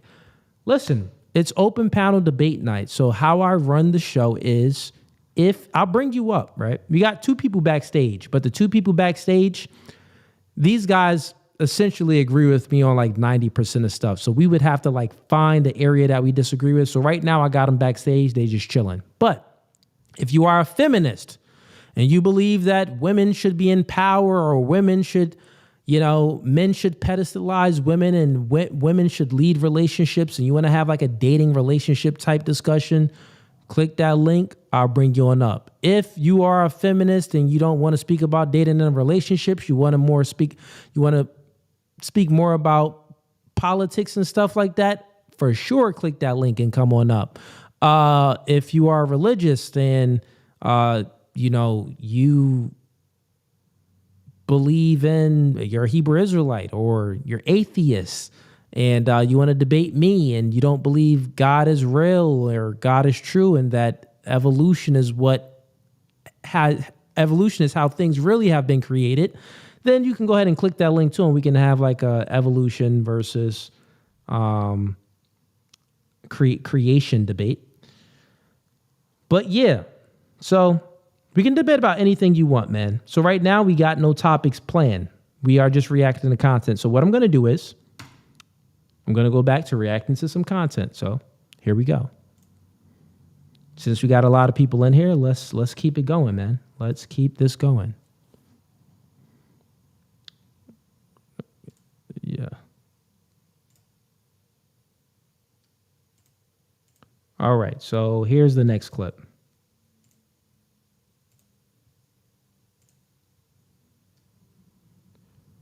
Let's do that.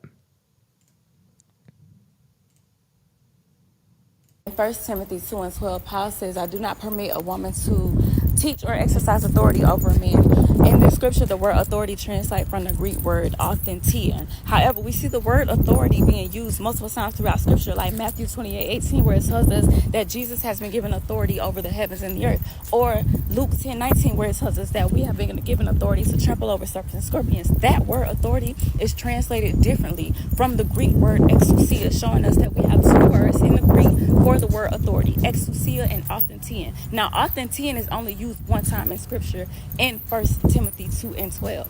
Now, exousia describes a legitimate authority, a recognized authority, an ordained authority.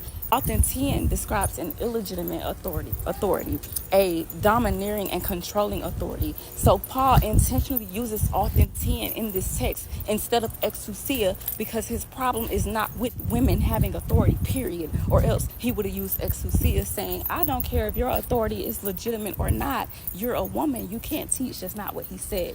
He used authentian if you are interested in the context, which you should be if you're reading any scripture.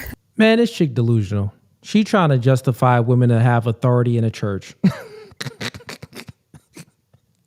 There's many scriptures. She's just trying to justify women having authority, period. There's many scriptures in the Bible that explains the order to things and that disproves everything that she said, like many things. And it's not saying that.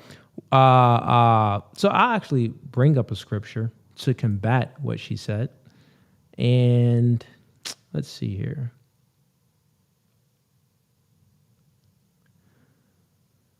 We could bring up so many. So let's bring up 1 Corinthians 14, verse 34. Let your women keep silence in the churches, for it is not permitted unto them to speak, but they are commanded to be under obedience, as also saith the law. Now we go to 1 Timothy verses 11 through 12. It says, a woman should learn in quietness and full submission. I do not permit a woman to teach or to assume authority over a man. She must be quiet. So remember, people have low IQ. They don't really know how to think. This woman, she's focused on the word authority. And then she says, oh, in a Greek scripture, authority means this, but in here it means that, this and this. Get the full context of things. We can literally take out the word authority in 1 Timothy, and it still says that the woman should learn in quietness. Can you take that away? Can you take that? The woman should learn in, like, if you're going to be fixated on this one verse, take everything to an account. Because it says the woman should be learn in quietness and in full submission. I do not permit women to teach. Okay. So they're not. So let's just, even if we take out the word authority, everything in a verse still says the woman does not have any authority. She got to be silent. She can't teach. She got to shut up. So what are you speaking about? Like, people are just so dumb, bro. This is what you call low IQ individuals, where they're trying to justify a claim because they feel they only feel, they're not thinking. She feels, well, I'm an independent woman. I'm doing good. I'm paying my rent. I'm doing good in life. Things are going great. But she doesn't know that, listen, the only reason why you can work, the only reason why you can walk down the street safely and you're walking down the street, not dirt. The man built that street, right? You're walking down safely because men protect you. You have all of these modern day conveniences because of man, not because of a woman was authority and gave you these modern day conveniences. No, it was because men is the authority figure and gave you these modern day conveniences. So, yeah. Crazy work. Let's continue on. And I have so many other verses that I can read that would just destroy this woman's full thing. But I'm not even going to continue on. Let's get to another clip. Whoever sent in that clip, appreciate you though, man. Appreciate you though. Give me 1 second. We're going to take a pause for the calls. Got to take a quick bathroom break. So while I'm doing so,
You're muted. Appreciate you. I got you. I appreciate you, man. He said you're muted. I do it live, man. I do it live. But I am back, chat. Thank you, with Kid Dreams. Let's see here. Can't hear you, G. Okay, yeah, that was a lot of people in the chat. My bad, man. We do it live, bro. Do it live. I had to go to the bathroom real quick, so I had to put the countdown. I put myself on mute. Forgot to take myself off of mute. That's how it is sometimes. All right, so what do we have next for you guys? Let's get into some more reactions.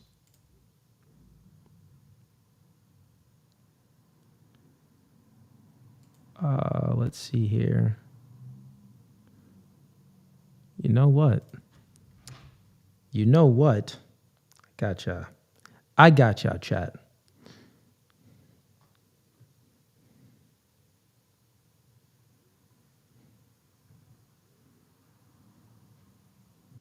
That video is trash.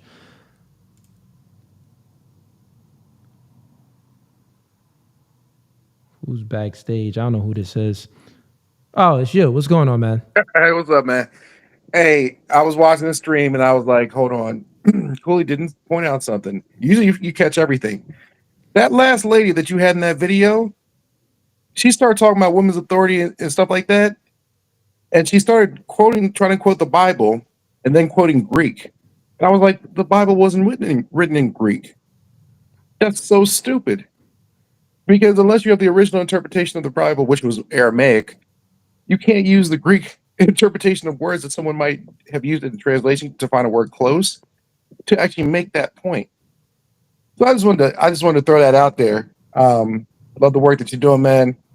And I guess it's going to be funny tonight. So I guess sooner or later the cherry pickers will be up here. And when I say cherry, will. Yeah. No, the cherry pickers, I'm calling the religious cherry pickers, the 5%ers and the black Hebrew Israelites, yeah, who like to cherry pick parts of the Bible for themselves, and then say that yes, this is God's command. Anyways, you can keep bringing on Andrew Wilson because he keeps smacking him down, and it's hilarious.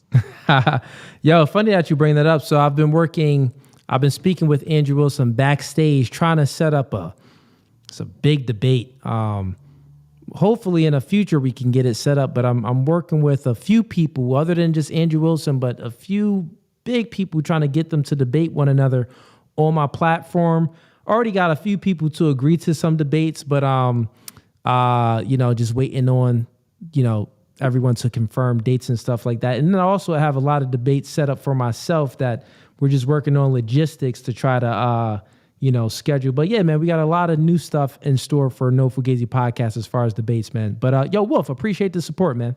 Hey, I got one thing for you. If you're trying to find more people from the feminine side to come and debate, there's a whole rabbit hole of single mom or religious women in these groups who support some of the things that you guys speak opposite to.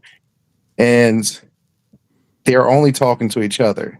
Yeah, the crazy thing is, I personally reach out to people sometime, not sometime, like all the time, in regards to like how people would send me certain individuals, like, bro, they're complete feminists or they're complete leftists and got these weird ideologies. Like, this would be a good debate. They have a fan base growing over here. I reach out to them personally, and a lot of the women, they want like payment. They like all of the people that you see on Jubilee. They put everyone's social media in the description. Right. We've reached out to everyone on the Jubilee channel. We reached out to everyone on the whatever channel. The people that debated Andrew Wilson, the people that debated Jim Bob. We reached out to all of them, and you've seen that I did debate some of them. Like, I actually debated a lot of them, and some of them rage quit and stuff like that. Right. But as far as the women, it's very hard to get the women to debate. I remember I reached out to Parker and the other guy. Like, yeah, I know you're talking about the guy with the hand. Yep, I reached out to them like before they got real popular. You know what I'm saying? When they first started making their runs, I reached out to them before that and after that, and they still denied the debate. That's because Andrew Wilson's already crushed them, so that their feelings is already It was hurt. before Andrew Wilson even debated them. Damn. Have you reached out to Jubilee so you can do the Cooley versus 20 whatevers? Yeah, so no, I didn't reach out to Jubilee, but I'm not really sure. I think that they reach out to you. But as far as like you can apply to be on Jubilee, but you wouldn't be like the 1 versus 20. You would be like just one of the 20. Gotcha. You know what I'm saying? So like, I mean, I'm cool with doing that too. I wouldn't mind doing that, but it's just like, I mean, you know, I haven't reached out on that yet, but I should. I probably should. But yeah, I mean, I think as I keep doing open panel debate nights, as I keep just debating people and, you know, the podcast keeps growing, they're going to reach out to me regardless. Sooner or later, they got to reach out, man. So. Well, look, here's a topic for you then, something to lead into. We got 3 years until the next election. Have it in a debate night. What party's going to win the next election and why? Okay. Yeah. Okay. I mean, I like that one. That's more of like a debate in a sphere of speculation and observation. I'm not opposed to doing something like that, but I'll go ahead and I'll make a little chat of it. See if people want that. Put a 1 in the chat if y'all want a debate like that. Put a 2 in the chat if y'all don't. And we'll see what the chat say. But Wolf, appreciate the support, man. And I'll let you go, brother. All right, man. Be easy. All right, man. Have a blessed one. Yeah, put a 1 in the chat if y'all want a debate like that. A speculation debate, an observation debate on which party is going to win the next election. I mean, I'm open to that. But I mean, you know what? Truthfully, me, I like debates where it's not so speculative. If that's a word, I think that is a word. Where it's more like rooted into facts. Like, there's no Fugazee here, man. We need to spit some facts. All right. Where we at? Cooley, Cooley, do not go to Jubilee. They will set you up. Yeah, man. Yeah, they're definitely lefties over there. And the lefties is always disingenuous, man. They're always doing like some backdoor teen mom stuff, some grimy stuff, man, from what I witnessed. Even when I like go on these leftist, I only went on a few but like I only went on like one other podcast, which was a full leftist podcast, and they definitely tried to set me up.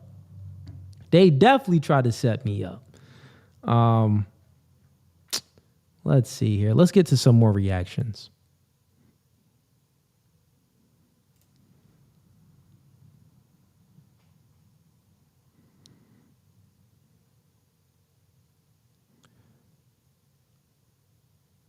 Okay, where we at with it? Send me some stuff that y'all want me to react to. Send me some stuff, because the other things that I have in queue from the members is like, it's like just funny stuff. I'm not really trying to react to nothing funny.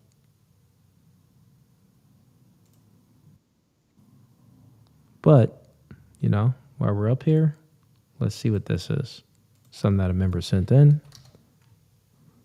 Hopefully it's something good.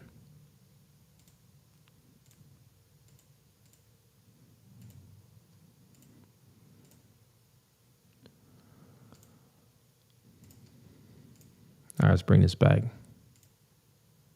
Hell, can I get your number? You know what? I can't get You your need to number. be respectful. What you just said to me was disrespectful. What I said? You don't need to talk to me like that. What did I say? That I'm fine as hell, and can you get my number? That was being nice. Yo, homie super trolling. Homie said, "You fine, can I get your number?" She like, you being disrespectful. And you know why she think that he being disrespectful? Because she know he lying. She know he trolling. She like, listen, I'm washed up. I'm like 50 years old. I'm a police officer, and these baggy clothes hanging off me.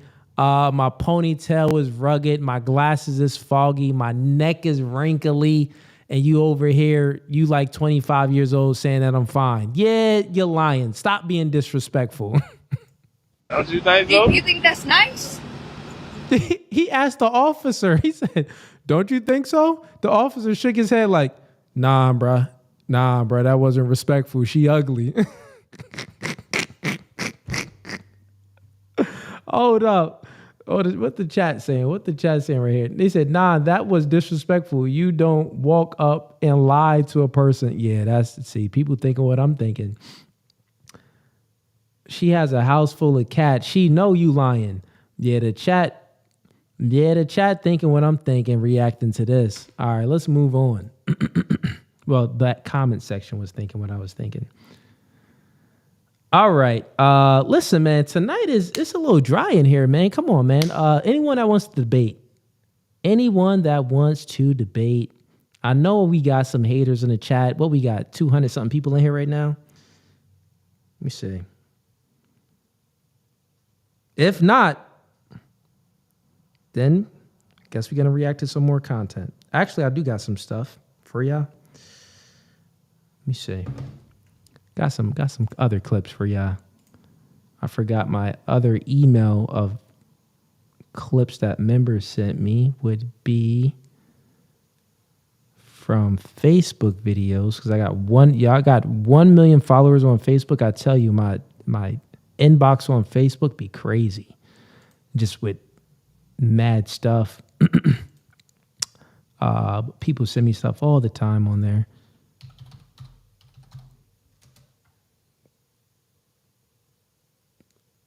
Okay, 1 second, chat. I got y'all, man.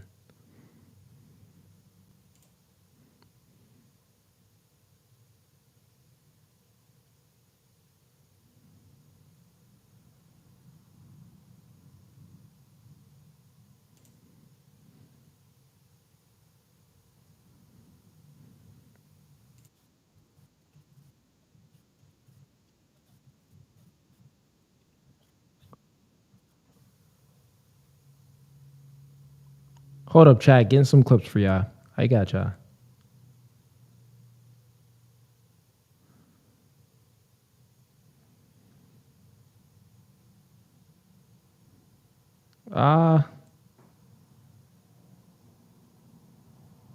Let's see what this is.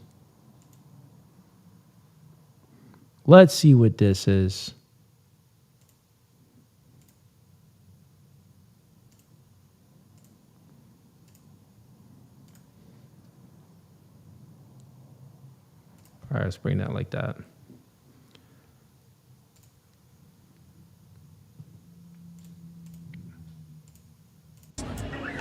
About a couple months now.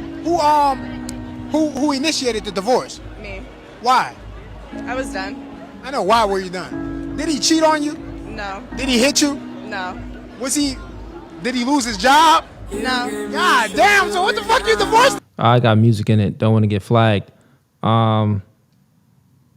Okay. Well, this clip is basically this chick divorced her man from what we got from it so far. And it was just for no reason. He asked her, did he cheat on you? She said no. Did he hit you? She said no. Did he do anything to you? She said no. Then he asked, well, why'd you divorce him? Let's see what she says. I'm going to play it real quick just to get her answer because the music in the background. Man for? I don't know. I just had too much. Her answer is, I don't know. I just had too much. That's why I divorced him. This essentially means I had too many penises in my past. So I divorced the man that I'm currently with because I don't feel satisfied. I need to be back on the streets to experience more penises. This is what she's essentially saying. Chicks just be divorcing men for no reason, just based off of how they feel. Quick update for everyone too. So the next full panel dating show will be August 29th. So not this Friday, not the next Friday, but the Friday after. So we got some time, but it's going to be a big one. We got like so many chicks lined up. I think the last 2 full panel dating shows, it was 11 girls. Then it was, I think the last 2 of them was like 11 or 9 girls. This one is going to be like the same. It's going to be like probably like 10 or 12 chicks on a podcast. So it's going to be a dope stream. I think I may have to buy some more mics. I think I got to invest in some mics. So since I have to invest into some mics, send in some super chats, man. Don't be a brokey. Support the podcast. Send in some super chats. Any donations that you send in, I definitely just take the money and use it to eat out and use it on myself. No, I don't do that. But I take the money and I invest it back into the podcast. That's actually what I do. As you see, we've been posting more clips. That's because I've hired more clip guys that can create 1-minute clips. Those 1-minute clips do help the podcast grow.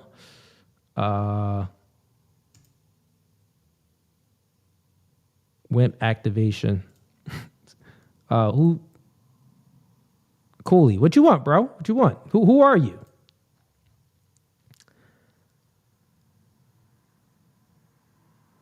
She wanted alimony. Yeah, Scam Chan, she probably did. Funny thing is, Scam Chan, for the longest, you've been supporting the podcast for mad long, and I thought you was a white dude. I thought you was the white dude in that picture, but you're actually like an old black guy. This guy's funny. You are scamming people out here, Scam Chan. All right. Let's get to another reaction. It's a slow night tonight, but I appreciate all of y'all for tuning in. If not, man, if we don't get any people to join debate night, man, listen, man, probably do a few more reactions. We may have to wrap up. I don't know. But we haven't been streaming for that long. We've been streaming for 2.5 hours. So but sometimes it's like this for debate night, man. Sometimes it's a little dry. Sometimes it's like that. People be shook to come in.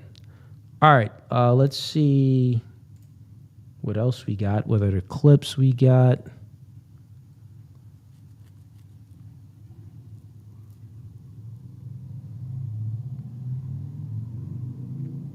Nope.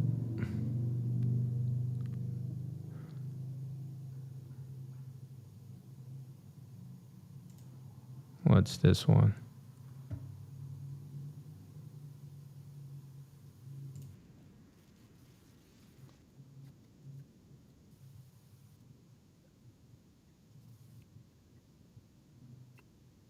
Okay, let me go ahead and share this with you guys.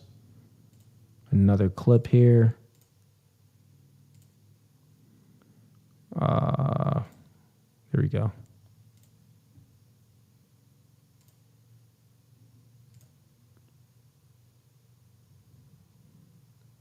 More kids than Black American men. Specifically, Black American women have 1 million more kids than Black American men. Now, what is this revealing? It's suggesting a few things. It's suggesting that Black American women are having kids with men of other races. And it's also suggesting that Black American women, that a majority of Black American women are having kids with a small minority of Black men. Likely both are true, but nevertheless, it's really interesting to see what's actually going on, what the stats are actually showing us. Black American women have more kids than Black American men. Specifically, Black American women have 1 million more kids than Black American men. Now, what is this revealing? It's suggesting a few things. It's suggesting that Black American women are having kids with men of other races. And it's also suggesting that Black American women, that a majority of Black American women are having kids with a small minority of Black men. Yeah, we already know this, chick. Like, yeah, some of them have, kids with men outside their race, but that isn't the thing. Women in general, it's statistics shows that even from the beginning of time, about 80 to 90% of women procreated, but only about 40% of men procreated. Essentially, this just means that a lot of women have the same baby father. You know what I mean? That's all that is. She's like just coming to this knowledge. All right. What's going on, brother? What's up? Talk to me. Junior, are you not streaming on TikTok Live? Because that's where we got all the crazies last week, and I think You know that what? might be the problem. I could go ahead and do that real quick. I think that's the problem because we need to get Ben back in here, people like him, so we can just humiliate them like we did last week. Because that was fun. So I thought when I started the stream, I thought I was live on TikTok, but I don't think you are. Yeah, I checked even chat. Yeah, I checked and it was. Oh, you looking at the chat too? Because normally if I am live on TikTok, it'll show it in the chat. Yeah, we'll get some crazies. I went ahead and put it on TikTok now. Let me see if it does anything. It shows on Restream. It shows streaming. But check it for me real quick. Go to TikTok and see if I'm. I don't know. I don't have the TikTok. I don't know. I ain't downloading that crap. Okay, all right. Let me check it real quick. I'll go ahead and put you backstage and let's see. Yeah, do your thing. I just want to find to see if you were streaming because something ain't right. Because when you were streaming on TikTok the last 2 times, bro, I don't even know how we got these people in the chat and on here. But yeah, man, I figured if you were streaming tonight, it's going to be the same thing, and they ain't coming in. So something's. I don't know if you're streaming or not, but that's where we were getting some good people with them. All right, bet. Yeah, I'm gonna put you backstage. Let me check and see. Yeah.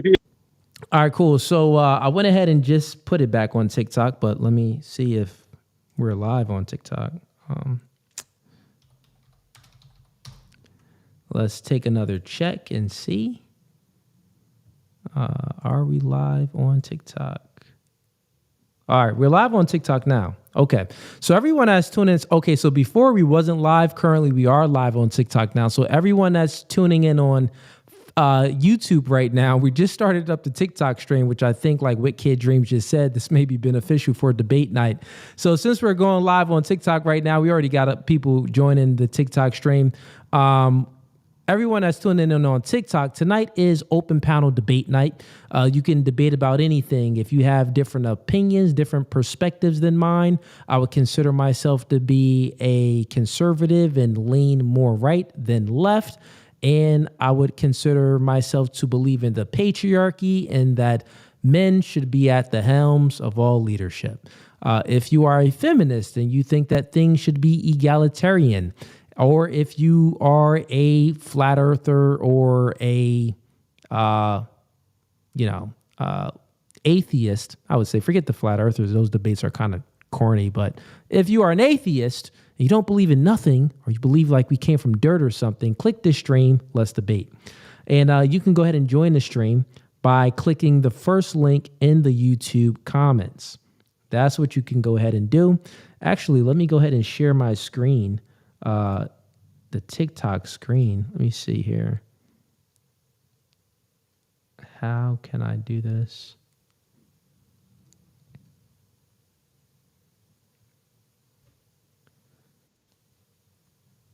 Nope, it's not going to let me share it. Nah, that's fine. I guess everyone that's tuning in on TikTok, just come on over to YouTube and click the first link in the YouTube description. And it's open panel debate night, man. So, yeah. All right, look like so we got someone that just came up backstage. Put your camera on. Make sure your camera is on. So anyone that's coming up from TikTok, make sure your camera is on. I'm not going to bring you up if your camera isn't on.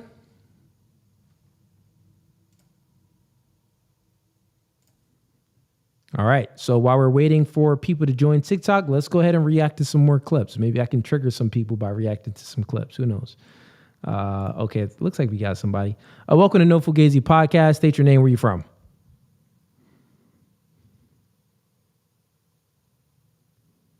Yo, you are live. No Fugazee Podcast.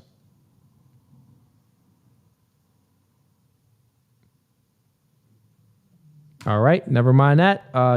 You've been put backstage. When you come up, man, you got to make sure you're prepared to come on up. I'm not sure if you just came from TikTok, but what I'm also going to do for the people that's on TikTok, I'm going to go ahead and put the link. So here's the link to come up on stream. So everyone that's tuning in on TikTok, it's debate night. Okay, you are from TikTok, the dude that just came up. It's debate night. Here's the link to come on up. Click that link. I just posted it in the comments. That's the link to join Open Panel Debate Night.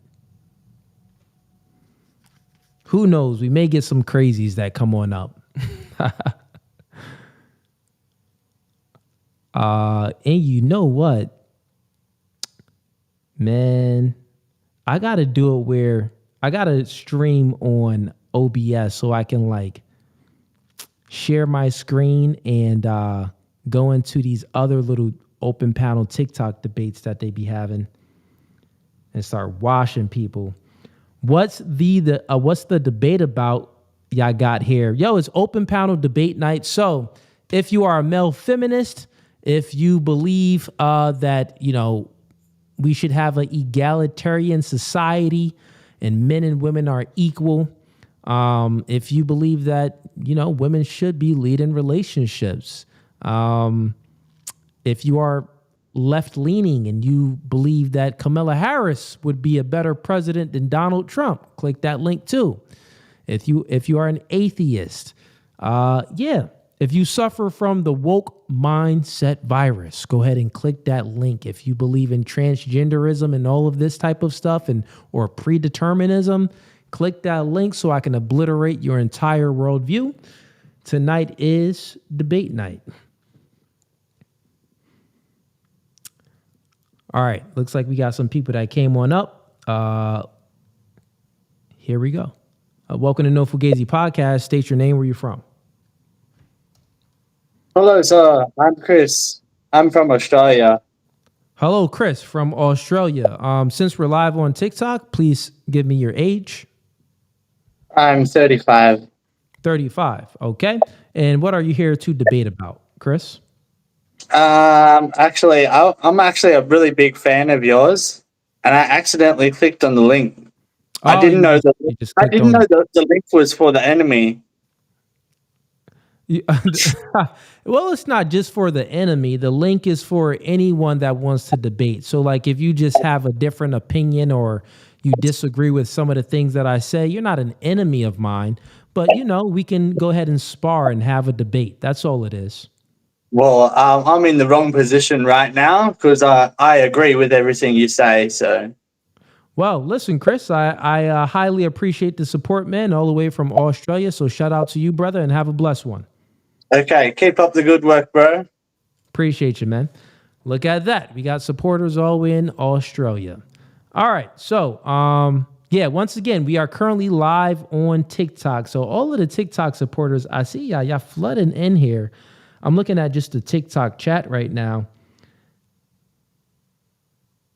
Someone said, "Hey, bro, what happened to the chick that threw the water on you?" What? I don't know. She got kicked out, remember? He got kicked off stream. Let's see here. Okay, let me go ahead and react to some clips since TikTok is popping right now. Facebook, we're doing good too. Continue to like the podcast on Facebook, but we're going to try to get these debates going. So let me react to some more content since we're live on TikTok. Maybe me reacting to content will trigger some lefties or some sensitive people, and we'll start some discussions that way. So give me one moment here. Also, if you want me to react to some content, you can go ahead and just hit me in the DMs. Hit me in the DMs. That's going to be at No Fugazee Podcast. Shoot me a DM of the video clip that you want me to react to, and I will react to it. Let's take a look here. I'm looking in the DMs right now. Tim M, what you send me here, man? 1 second.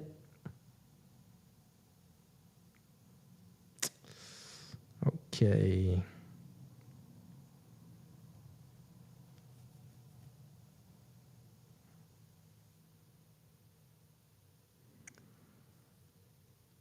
One second here, fellas.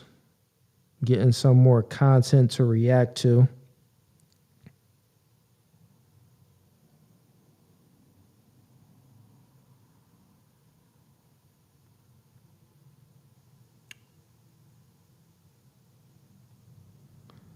Get the likes up while you're tuning in. Let me see here.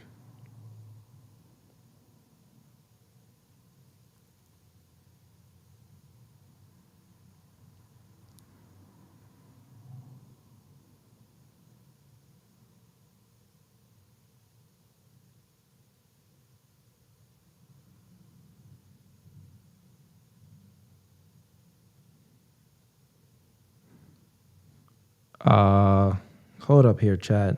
I got y'all. People send me some Charlie Kirk stuff. We can react to some of that. Why not? What's this?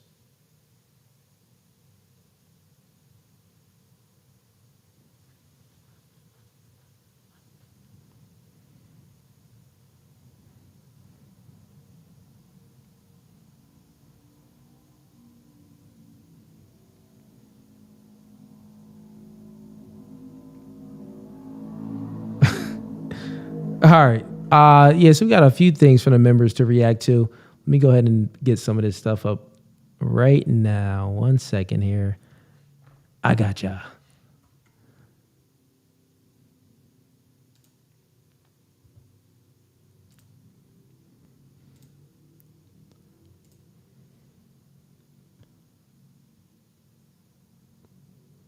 Okay, yes. What is this?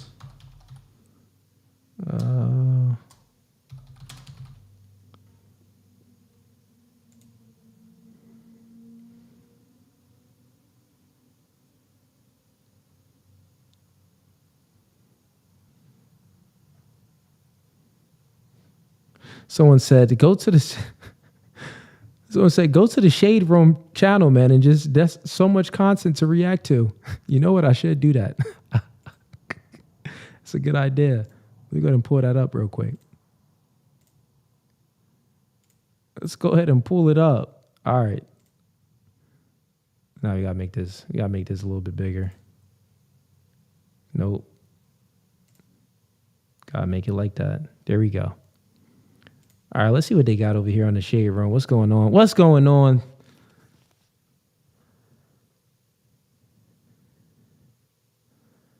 Nah.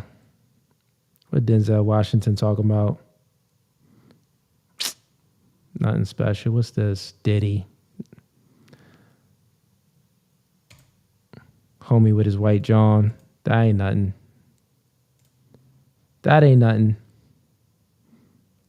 Dang, people still reacting to this? Oh, what is this? Florida prosecutors clear Jacksonville cop caught on viral video assaulting. Okay, so the cop that was accused of assault has been cleared. All right. Didn't even know about that. Haven't seen it. So my reaction was accurate. Remember, when I reacted to that clip, I told y'all that he wasn't finna be charged at all.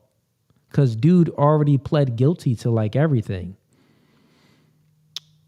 Okay. Yeah, this is crazy. This is when you know that you've let your seed down. Will Smith, this is Will Smith's daughter, Willow Smith. She says, puts a picture of herself crying, but says, who ate all the pussy? What does that even mean? I don't know, but it's just weird. Because she's not even a kid. She's a grown adult now, doing weird stuff. Man, Shade Room page is trash, man. It's just a lot of gossip. I ain't trying to react to no gossip junk. This ain't the gossip channel. Let's get some fire stuff up here. Hold up. I got some clips for y'all. I got some stuff for y'all, man. Don't worry. Don't go nowhere. Don't go nowhere.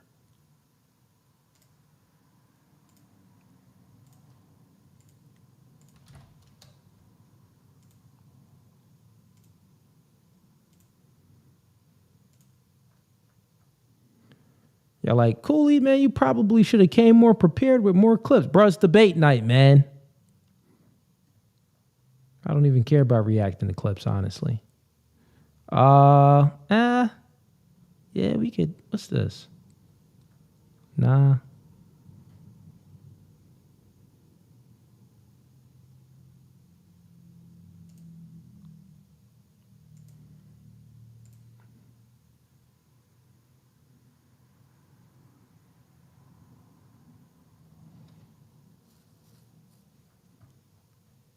Hold up, chat.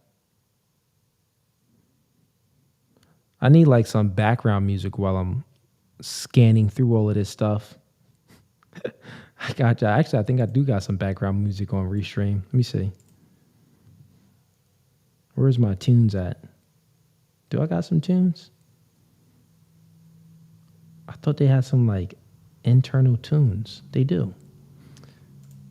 Music. Let's do chill.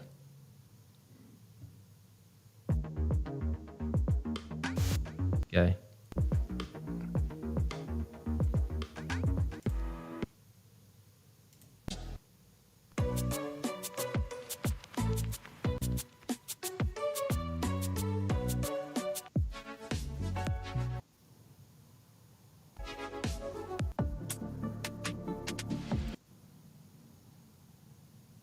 How do I share it though? Can y'all hear this music or no? No, I don't think y'all can hear the music. Put a 1 in the chat if y'all could hear that music that I was just playing. 1 in the chat if you could hear the music, 2 in the chat if you can't. I don't think y'all can though. I could hear it. It's playing right now, but I don't think y'all could hear it. 1 in the chat if you can hear the music, 2 in the chat if you can't.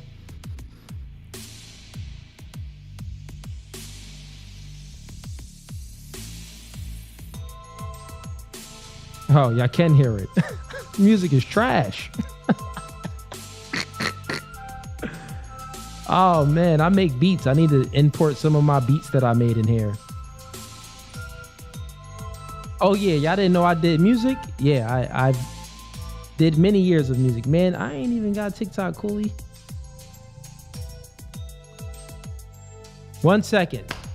We getting some clips loaded up for y'all so we can trigger some feminists on TikTok and start these debates. That's the plan.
All right, we loaded up.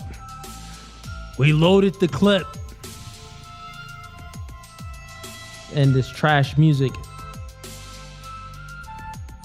Big trash, man. That music was trash. I got to get another system. Restream, you got some trash music. Restream, listen, man. I'll charge y'all at a... It won't be cheap. But if you want some Cooley beats, you know, I got y'all, man. I got y'all.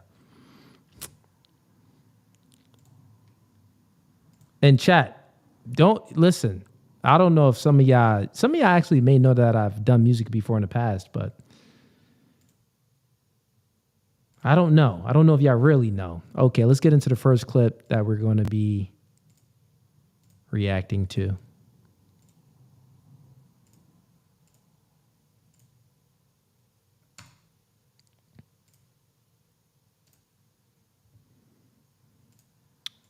All right, what's this one? Thought I seen this one. I think men are good people. All men. I don't think they're good people. Why not? The reason for that is, like, for men to do things that they consider small in the flesh of, like, cheating. Mm-hmm. You know that that's going to destroy your partner, but you do it anyway. So look at what she brings up. I don't think men are good people. And then she says, like, why not? the interview asked, well, why not? Why aren't men good people? Well, because they're cheating. For them to do something like cheating, like out of all the things you could have spoke about, yeah, infidelity is bad, but like just men in general aren't good people. Like all men cheat. She's saying like all men have this, they're like inherently cheating, like at their core, that's what they do is cheat. Like, no, there's many guys out there that wouldn't cheat at all, but you don't give those guys a chance. You only give the guys the chance that have the ability to cheat on you. So this chick is just stupid. That's not a mistake. We've watched the same story over and over again. Yeah. And just because I'm a woman, I'm supposed to accept your betrayal. Right. This chick is just talking from hurt. She's speaking from hurt. Men aren't good people because they're cheaters, right? So once she's speaking in absolutes, she didn't put in there like, here on this side of the internet, we say, well, generally speaking, which meaning like the majority, most, not all, but most. She ain't put none of that in it. She's saying just period. Men, period, are bad people. The reason why is because they're cheaters. Men, all of them, cheaters. That's what she's insinuating because she's not putting any context in there. She's not saying in general. She's not giving a percentage. She's not giving anything, right?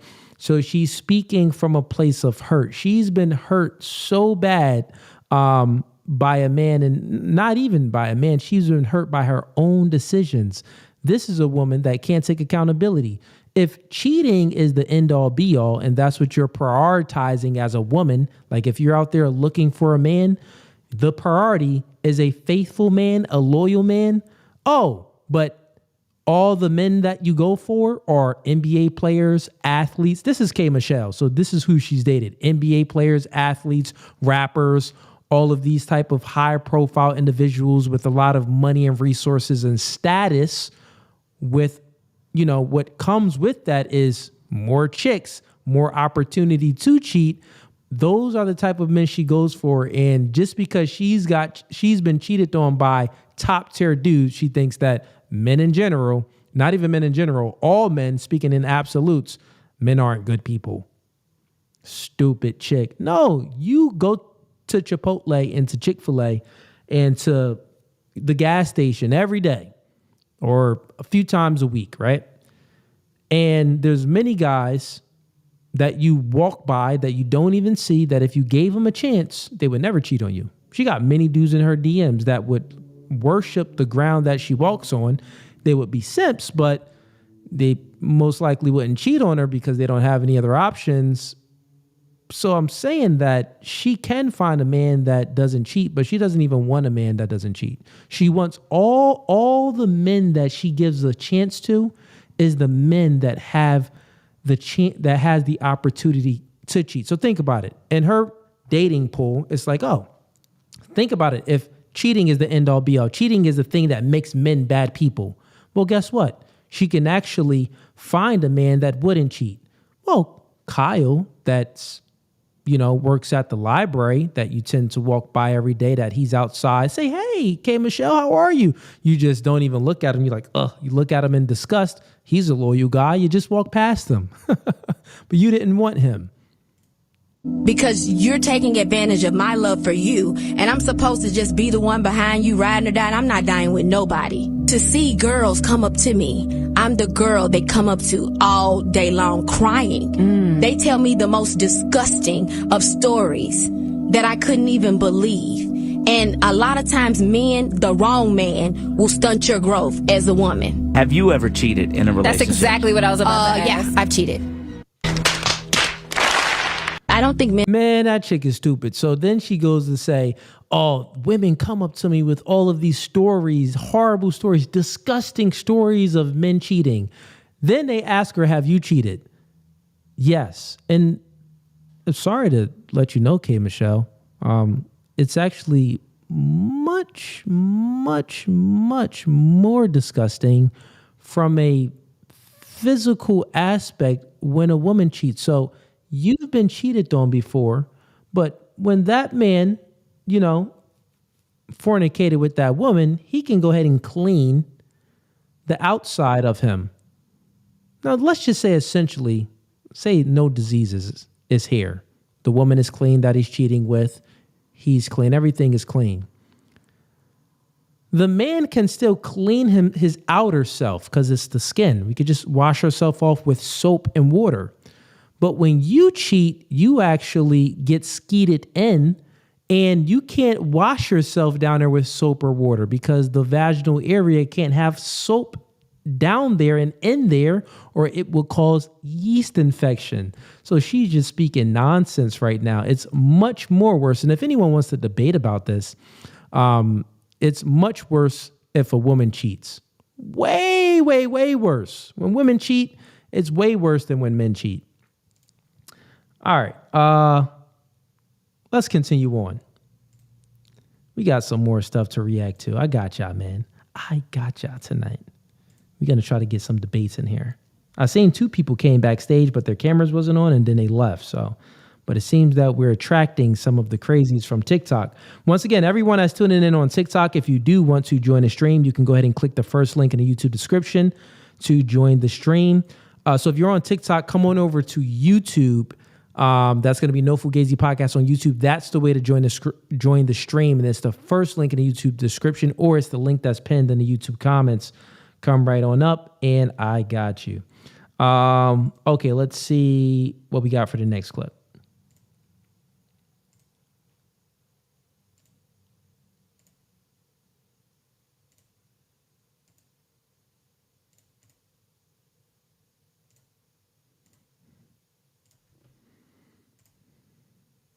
I hate when I see a man that's so fine and then I pass him and he doesn't say anything. Like when people say, oh, girls don't shoot their shot. Yes, they do. If I look at you like this, like say you walking this way and I'm walking like this, and if I look at you like this, that's me shooting my shot. Come say something. I hate when I see a man that's so fine and then I pass him and he doesn't say anything. Like when people say, oh, girl. She just said, me walking past someone is shooting their shot. If I look at you, I'm shooting my shot. This chick is delusional. And guess what, chat? Fellas, a lot of women think like this. A lot of women, if you can make eye contact with a woman and like she's looking or double looking, that's basically her shooting her shot. Generally speaking, sometimes the chick could just be looking for something and maybe looking through you. She ain't even looking at you. You thought she was looking at you. You walk up to her and she's like, "Yeah, nigga, get away from me. You filthy." Because you were just saying fly like that. But a lot of the times women think like that. Well, like they think a lot in their mind. So they think like, well, I'm attracted to him. Oh, wow, he's very attractive. Let me look at him. And the zodiac signs will align, the stars will align when I look at him, and then he looks at me and it will align, and he would know that I'm shooting my shot and that I'm interested in him. That's how women think, bro. That isn't true. But that is how they think. It's freaking stupid. But yeah, man, that's why if you out here, you're a single man, you got to take more shots than Kobe. You got to pull up from the... Nigga, you got to pull it from half court like Steph Curry on these hoes sometimes because, listen, man, it be a numbers game out here because they ain't finna walk up to you. Women were created to just advertise them. You know, like, essentially, women are cats. Like, if you think about it, I don't know if anyone ever owned a cat. I don't own any animals. But, like, if you just, like, know about a little bit about the nature of cats and dogs, the difference is that the dog, they say that the dog is a man's best friend because the dog will come up to you. The dog approaches you. The dog greets you when you walk in a house. The dog lays with you. Once again, I'm speaking not from experience. I'm speaking from like what I see on movies and maybe from what I see on just, people being with their dogs, right? Because I don't have any animals. But cats isn't like that. I've never seen a cat like when a dude walk into when the person walks into the home, the cat is right there like waving at him or like with their tongue out like, "Hey, I missed you," or like running up to them and give them no. Cats don't give you no attention. Cats only come up to you when you like sitting back, you chilling, you're not worried about them, you're not even thinking about them. Then the cat will creep out of a corner nowhere and give you some attention. And that's what women are. The more attention you give women, the less attention they give you, right? The less attention you give women, the more attention they give you. That's just how it works, man. So this chick talking like, oh, well, like I winked at you, right? She ain't even wink at a nigga. Oh, I looked at you. That's a cue to approach her. Just stupid. All right, let's stop sharing that. Let's see what we got here. All right, we got some people backstage. Got a lot of people backstage. Let's bring up everybody. Let's just see what's popping. All right, welcome to No Fugazee Podcast. What's going on, fellas? To the bottom left, give me your name and where you from. Oh, I think it's Bad Gemini. Yeah, Bad Gemini. I'm just making sure it ain't inverted, right? Bottom left, you're correct when I'm looking at my screen. Yeah. So Bad Gemini, when you're saying where I'm from, just like we talking about, I don't have a sector, so we talking about that. I don't have that, but it's statewide. I'm a Florida boy, so I can say that much. But definitely so. Also, where you from? Are you coming from TikTok or YouTube tuning in? Gotcha. Okay. If you're talking about that, definitely these YouTube streets. You know, I lurk from time to time. Used to be intimidated of YouTube back in the day, but you know what? I like YouTube. So we out here in these YouTube streets and I'm watching. Nice to meet you. Never been up on your show. So I'm here and I see the rest of these guys here with their serious faces right here. They look like trained assassins. So I'm going to defer to them. But you know, these is the trained assassins. They've been up here a few times. Besides Bob, I just met Bob, but Sit Cap and LD Nation, I think they've been up here a few times. But is there a topic that you wanted to debate about? Well, the thing is, I know you mentioned a little bit about K Michelle, you did bring that up. And then just the most recent one with the lady who she says when she walks by, I presume that guys want to holler at me. That might be true to a case. But then I think the flip side of that argument too is because a guy's in your presence is presumed that a guy wants to actually holler at you regardless, just because you're a man, right? And I think that's just an unfair thing, right? You may be worth a look, but that don't mean I'm gonna hook you, right? Like, you got catch and release. I'm about that. Like everything ain't catch and keep. And I think women have to learn that when some guys fish, it's catch and release. But presumably they're like, you know what? I'm a catch and keep. Like, nah, you might not fit the right measurables. You might not be the type of fish I wanted. So you going back out in that water. And I think that's just a negative outlook they give towards us guys, not understanding that some of us have the capability to not catch everything and try to feed off of it. Someone's like, yeah, I'm about to chuck this chick because she ain't right for me. So yeah, so she's delusional in that regard, because you have to be worthy for me to even want to holler at you like that. And then even if I do holler at you, that doesn't mean the deal's sealed. If I holler at you and you talking reckless or it's not a match, I'm still gonna move on. So just because you got hollered at doesn't mean you're gonna seal the deal and this guy's gonna gawk at you or simp, as you mentioned earlier. So that's how I look at it. Fair enough, man. And so that's my standpoint on that topic. All right, fair enough. Fellas, y'all been listening to the conversation. Y'all wanted to start up a topic for debate or anything, which I got, man. Anyone could go first. It don't matter. I was just going to talk about cheating, and I think that it's a good thing to cheat. But if y'all got some other topics, you can also throw it out there as well. Because I was hollering in the chat. And Bob, why do you think that it's a good thing to cheat? Okay, from my experience, I'm not a cheater, but I'm going to explain to you why cheating is good. When people are cheaters, you can see who they really are. For example, a lot of people who I was in a relationship previously with have cheated on me and left. Now they're doing worse off than I am. So sometimes cheating, when someone cheats on you, it's a sign from someone else or that force that wants you to be better to make you realize that you ain't really where you want to be. And if you're cheating on her, that means you're not in love with her and you also feel some type of way.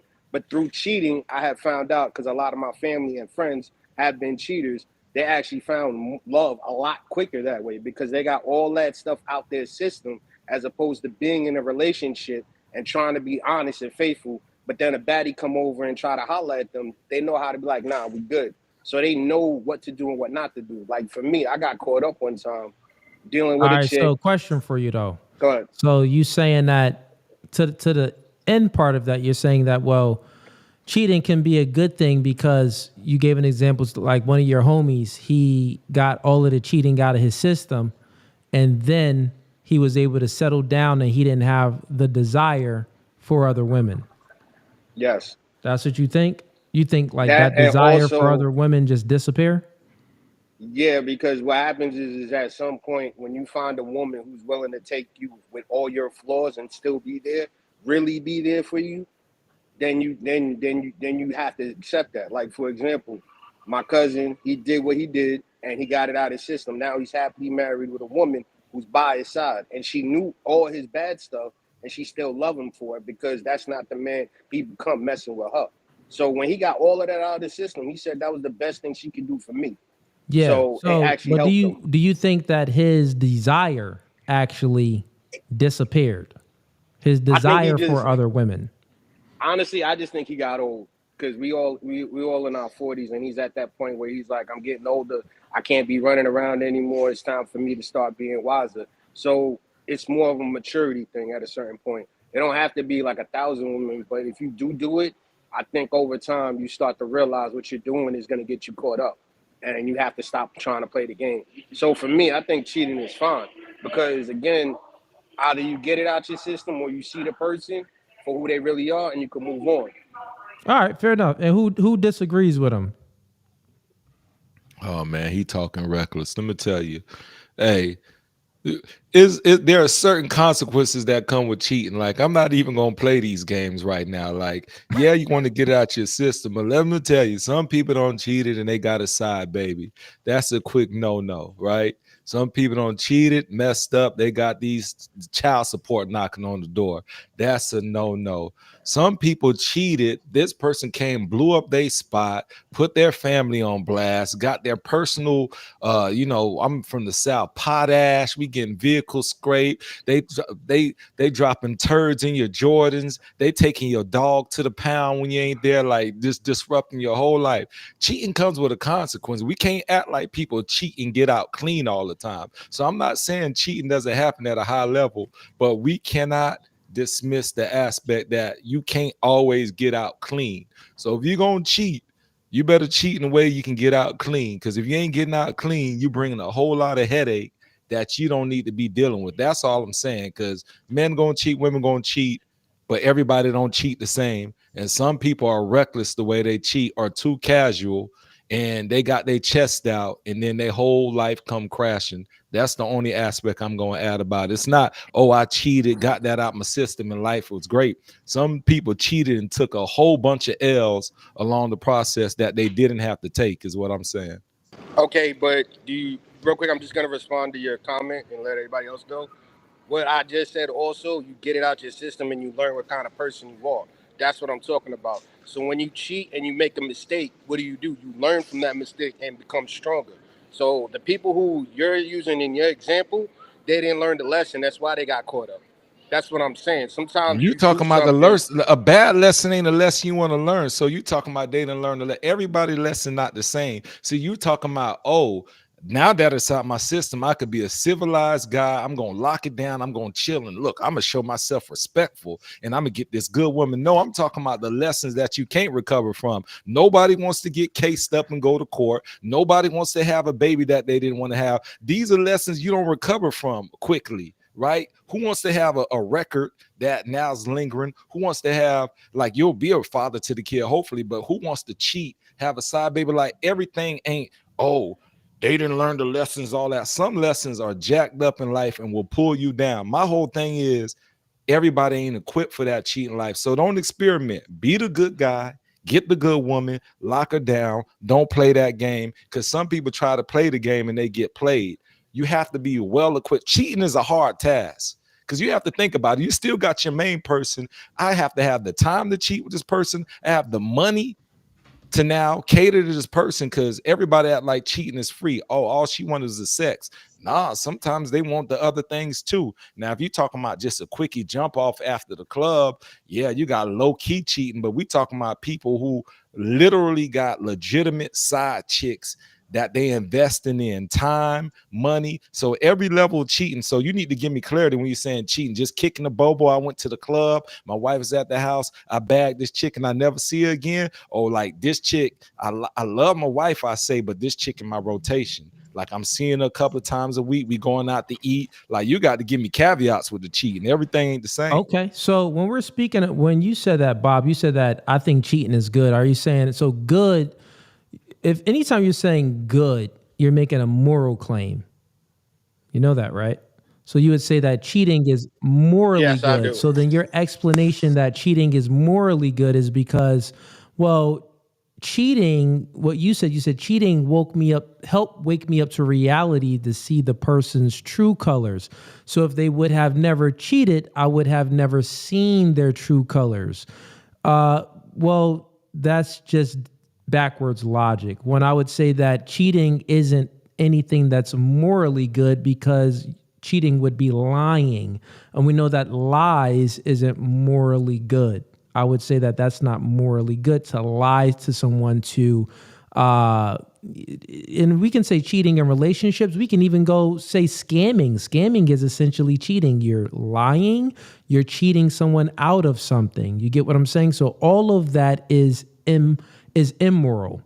Furthermore, I would say that if you're only reasoning that cheating is good is because it helped wake you up, then you're just presupposing that you couldn't have been woken up to her inadequacies or her bad ways in other ways rather than her cheating. You get what I'm saying?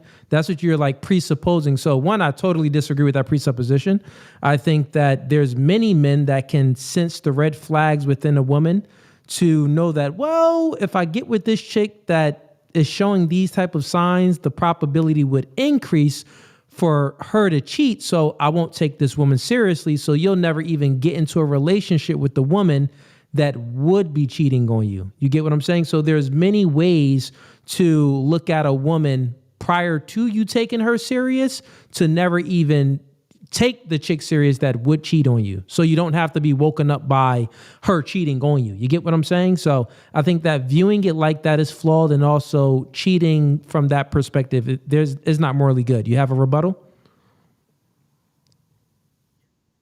Yeah, Okay. I actually do, because the whole thing is you all right, and I'm not gonna discredit that.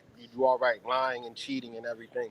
But when we were kids, did we not do a lot of lying and cheating? Did we not learn from that mistake?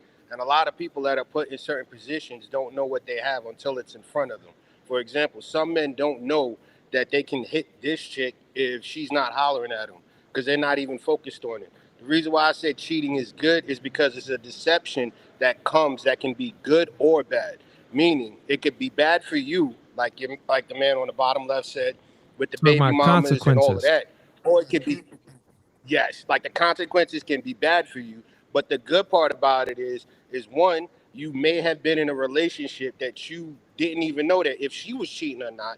And two, it helped break you from that chain that you thought was a good Yeah, so relationship. you're I'm you're not saying, you're go coming ahead. from a viewpoint of someone that has already been fractured by cheating. Like that's what you're coming from. Like, oh, I was cheating on, and I know I learned from it. So I think that other people I think it's good if other people cheat because then they can learn from it too. Nigga, just because you got cheated on and you learned from it and you had to suffer through that doesn't mean other people got to suffer through that too. There's niggas out there. Listen, there's ways so you have a reactionary mindset. Well, since I've been cheated on, the reaction from it was positive because it woke me up. Think about being proactive. Well, what's proactive? Proactive is to choose a woman that wouldn't cheat. You get what I'm saying? And then, so when you're thinking like that, it's like, no, cheating is bad, bro. This is a dumb argument. You're not putting forth any good arguments so far. All right, because I was just gonna Okay. wrap it up with this and then let y'all rock with something else.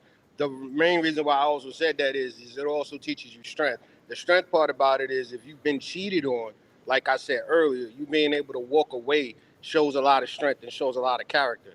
What I'm simply saying is there are things in relationships that we can and can't No, control. listen, real But quick. you all That right with doesn't what show you're saying. strength. No, you right. Yeah, real quick. If you got cheated on, it doesn't show strength because you can walk away. No, that's the logical conclusion. From a biological standpoint, no man wants to be with a woman that's been dominated and skeeted then by another man. Like our biology, we just have a natural visceral reaction to be repulsed from a woman that slept with another man. You get what I'm saying? Especially while we're with that woman. You know what I mean? So that doesn't show like, oh, strength. No, that's just a biological natural. Oh, you cheated? Oh, let me just move on. That's all that is. It's like if someone like threw up on the floor next to you, you're gonna be like, oh, ew, nigga done threw up. Ew, chick just cheated. Let me move. Like, let me get on. Like, that doesn't show any strength. You need no strength to walk away from a chick. What I would say is from the and once again, you're speaking from a man like that probably been cheated on and you probably stayed one time, but then the other chick you've been cheated on, you left. The people that stay if they've been cheated on, that just shows that they're weak. It doesn't show that the people that been cheated on, it shows strength. That's the opposite. It just shows, okay, nigga, you just a man. So you're saying, hold on. Maybe I misread you because you're making good points.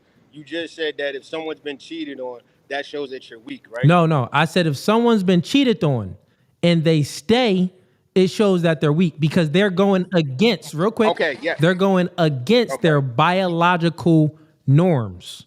So obviously, you weak. There's something there that's tying you down against your own nature to be repulsed. So it's a weakness there. It's a flaw.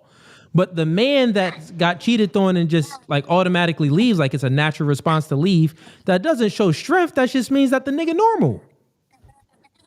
Okay, no, because the reason why I say that is because I never went back to any of my exes, and when I did get cheated on, I left. A lot of my friends and a lot of the people who I know that are younger than me stay in those relationships, and I'm telling them, yo, walk away. That's how you build yourself, because when you walk away, you have a whole new horizon, a whole new beginning to work on yourself to be better for the next one. That's why I was saying cheating kind of sometimes puts you in that space where you need to be, the way you can work on you. Like, think about it. You could be sitting here thinking that this chick is everything for you. She cheats on you. Now you're heartbroken. Okay, yeah, you're heartbroken. But as a man, you got to get up and get to work. You got to do what you got to do. And it makes you stronger because you're going to sit in the back of your mind and say, I'm not going to let this happen. Yeah, I get that point of what you're. But I don't want to. The point that you're making, like, well, if a man gets cheated on, he shouldn't stay. We know that. You know, we know that. But you saying that cheating is a good thing, well, that's just false. I think, Bad Gemini refuted your points that it is many consequences, and then I just refuted your points that, from a moral standpoint, it's just not good. And then also, Cooley, can I add one thing? It won't be long. Yeah, sure. Go ahead. I think he's forgetting one premise when he's saying all that about the cheating. He's not understanding that if I'm somebody that's been cheated on multiple times, now we've reached self-assessment time. Because now it's no longer about, like, if you've been cheated on 2-3 times, now you're like, okay, what do I gotta do? So if you'd have tied that into the strength aspect and you say that's how I get strong, that's self-assessment. What am I displaying as a man that these women could just stunt and cheat on me more than once? Now I gotta question myself as a man, like, dang, I'm in this relationship. I've been cheated on in 3 different relationships. There's something I'm missing. It's either I'm picking incorrectly or I'm displaying a flaw that they don't like. And that's where the strength would come in, because it's like, okay, let me take a pause from these relationships, evaluate the type of woman I'm dating, or evaluate the behaviors I'm displaying. If you would have put that in there, I could have understood it more, because as a guy, if you get cheated on in several relationships, then now that you made it to self-assessment stage is what I'm saying. No, I did say that at the last part. I said when you walk away, you build on yourself and you know what you got to do. That's what I was trying to say. Like, I think out of all cheating, yes, it has its majority overall bad, but the learning aspect of working on yourself, being stronger, like I said before, that's where I think. Yeah, but that's anything, man. That's like a that's a silly point to even bring up. That's like a general statement. Anything you go through, you can learn from it. Like, duh. But 3 times, 4 times getting cheated on. That's red flag. Fellas, how y'all doing? Like I said, I kind of want to speak on that. What's up, Cooley? Yo, what's going on? Yo, listen. I wanted to this cheating topic is honestly trash. He didn't put up any good points. So if anyone We got another topic though from Wicked Dreams. Wicked Dreams. Well, shout outs to Word Unbox. She sent in $2. Says Bible was Greek and Aramaic. True. We got Wicked Dreams says in $5. I know what works. Women should not vote. Okay, so who thinks that women should vote? Yo, LD Nation, you muted. Can't hear you. At the same time, I feel like everybody should have an opportunity to vote, but going into my own beliefs and standpoint, it wouldn't help the situation any more than it would break the situation. Okay, so Reno Torres, you think that everyone should have the opportunity to vote? What about anyone else who thinks that women should not vote? So the statement is women should not vote. Who disagrees or who agrees? I mean, that's nonsense. Look, you're going to vote, and I'm okay with you voting because ultimately I'm going to tell the two elections that, women dropped the ball on. If y'all really wanted Hillary to be president, she would have been president. It's not because guys and black women. It was white women who did not vote for Hillary, and she would have won. But you hear based on statistics in terms of the exit polls, a lot of women just didn't rock with Hillary, and it's not just because of Benghazi. It's just they didn't like her stance, her demeanor, and stuff, and she was not likable in her presentation, right? Not feminine enough. So, the women, the vote matters when you execute. They had a chance to get Hillary in there. It did not happen. Okay, so you think that women should vote though? Yeah, but the thing is, when you have a chance to execute and get the results you want, do it, because they had a chance to get her elected, and that was the key votes from white women. And had they voted at larger numbers for her, and not with Trump, what's some of the reasons why you think women should vote? Oh, I think they should vote because a lot of the arguments they have, it's male centric.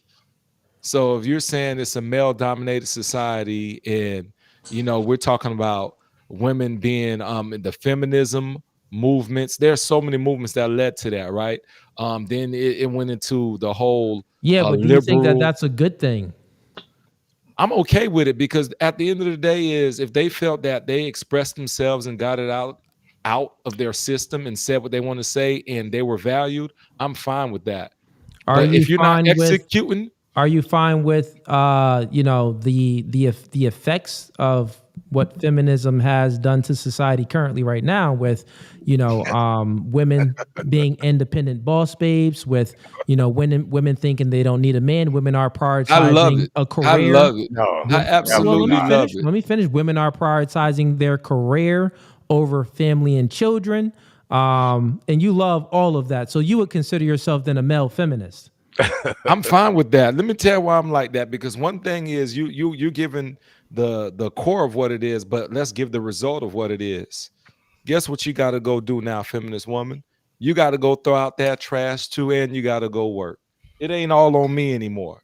You wanted your say? Well, you got to work and put in work, because if we're going to be in this relationship, it's no longer all on me as the male and being a traditionalist. So when I say I love it because now you got to bear this burden that men have had to bear in most instances from a traditional aspect for eons. So when you speak up and say this is what you want. So do you think that, so you're saying that, okay, women got to go ahead and bear the burden that men have to bear. So essentially you're saying that, well, women are pretty much rebelling from the traditional norms, and the same burden that we have to bear, the women have to bear, but that's just not true. No, it is. No, it is. Because if that was true, then selective service would be, women would be included. But we're talking in about selective service from a defense aspect. And women we talk about absolutely the women American jobs. One mic at a time. Sorry, my bad. Go ahead. Yeah, I just feel like the women are not real being real quick. I'm asking him a question. So I want you to answer to this question, right? Yeah. So my question is, well, you're saying that women are feeling the same burden that men feel. I'm saying that is untrue because we all have to sign up for a selective service, or we actually cannot vote. Women, they don't have to sign up for a selective service, so things aren't actually equal. Women are in a privileged position. Not one aspect. I can go through many other aspects. That's one aspect when it comes to us being I can go through many other aspects. Let me finish. Let me go ahead and finish. Let me go ahead and finish debunking what you're saying, that they're feeling the same burden. I'm saying that no, they do not feel the same burden at all. So there's many different women, even when it comes to the workforce. So one, all it did is give women the ability to have choice, right? But it didn't change anything for the man. Our choices are actually more limited than the woman. Right? So think about it. She doesn't have to sign up for selective service. So if we go to war, guess what? If you're military age, you get drafted.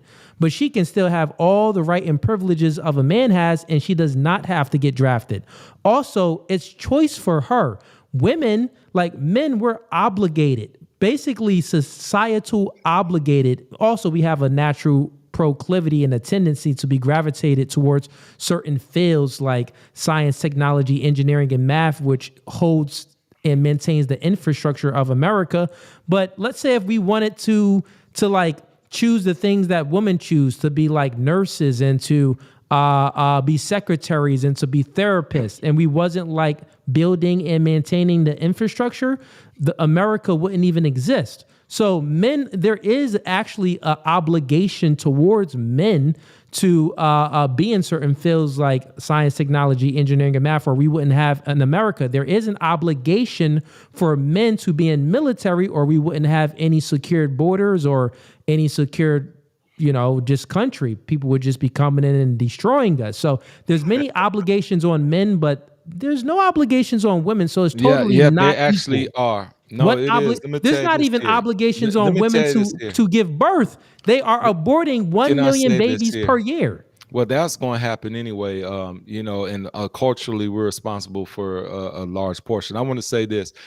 Now there's a demand on women because the obligations you're talking about with men, I never say they were absent. The obligations will be there because we know society is better for that. Like if you're saying let's deploy 1 million foot soldiers or we're not confident as a society to say like, okay, let's have to give them an equal right. Let's have 2 million women soldiers and then 1 million men because we want it to be equal. Like, no, we want the guys out there. We want more guys being firefighters. Yeah, but you're just proving my point. You're just proving my point. No. I'm talking about obligation to men in terms of that's what you're addressing.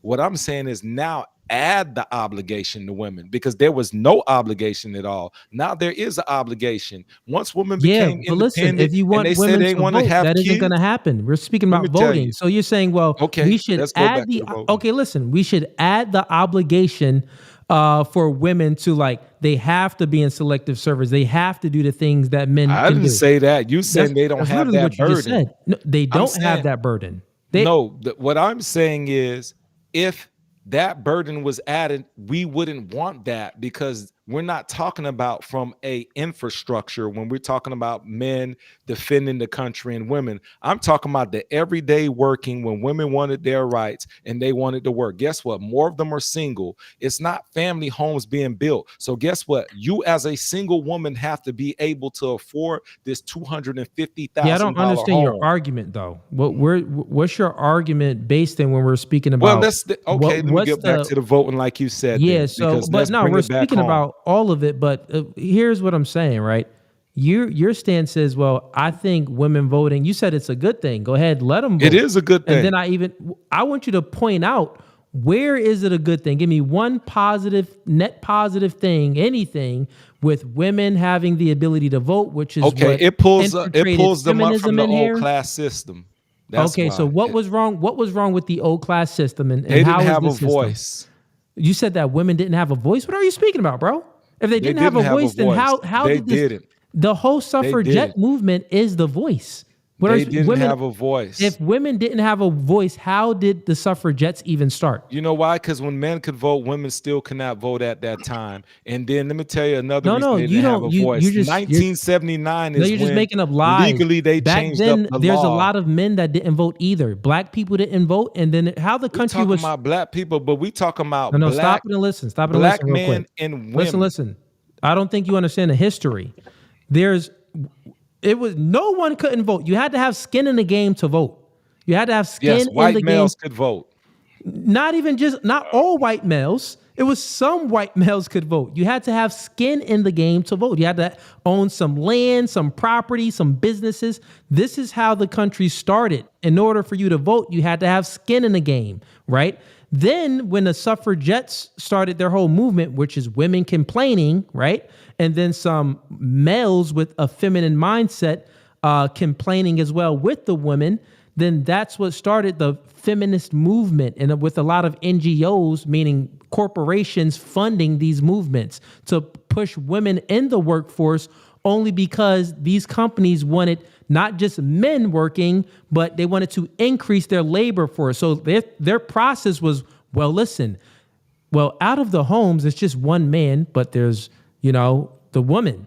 Let's say if we can push forth some propaganda and get the man and the woman to vote, this would bring us a much bigger labor force to push my product, to push my agenda. That's all that is. That's all that Does is. a woman's vote matter? Because you're telling me these reasons, but if we're going to go on the contrary, why shouldn't women be able to vote then? Because I'm saying they should. I asked you a question. Don't switch the question. I answered your question. No, you haven't. I answered the question. No, you haven't. No, Let me repeat. They're not here like I gave you the points. It gave them a voice because honestly, they did not have a voice. If you want to be honest, like we could talk crazy. 1979, women, come on, tell me they had to change the law. I'm going to say no. Listen. What you're doing right here is you're saying you wanted specifics. Okay, listen. What you're doing is you're saying women didn't have a voice.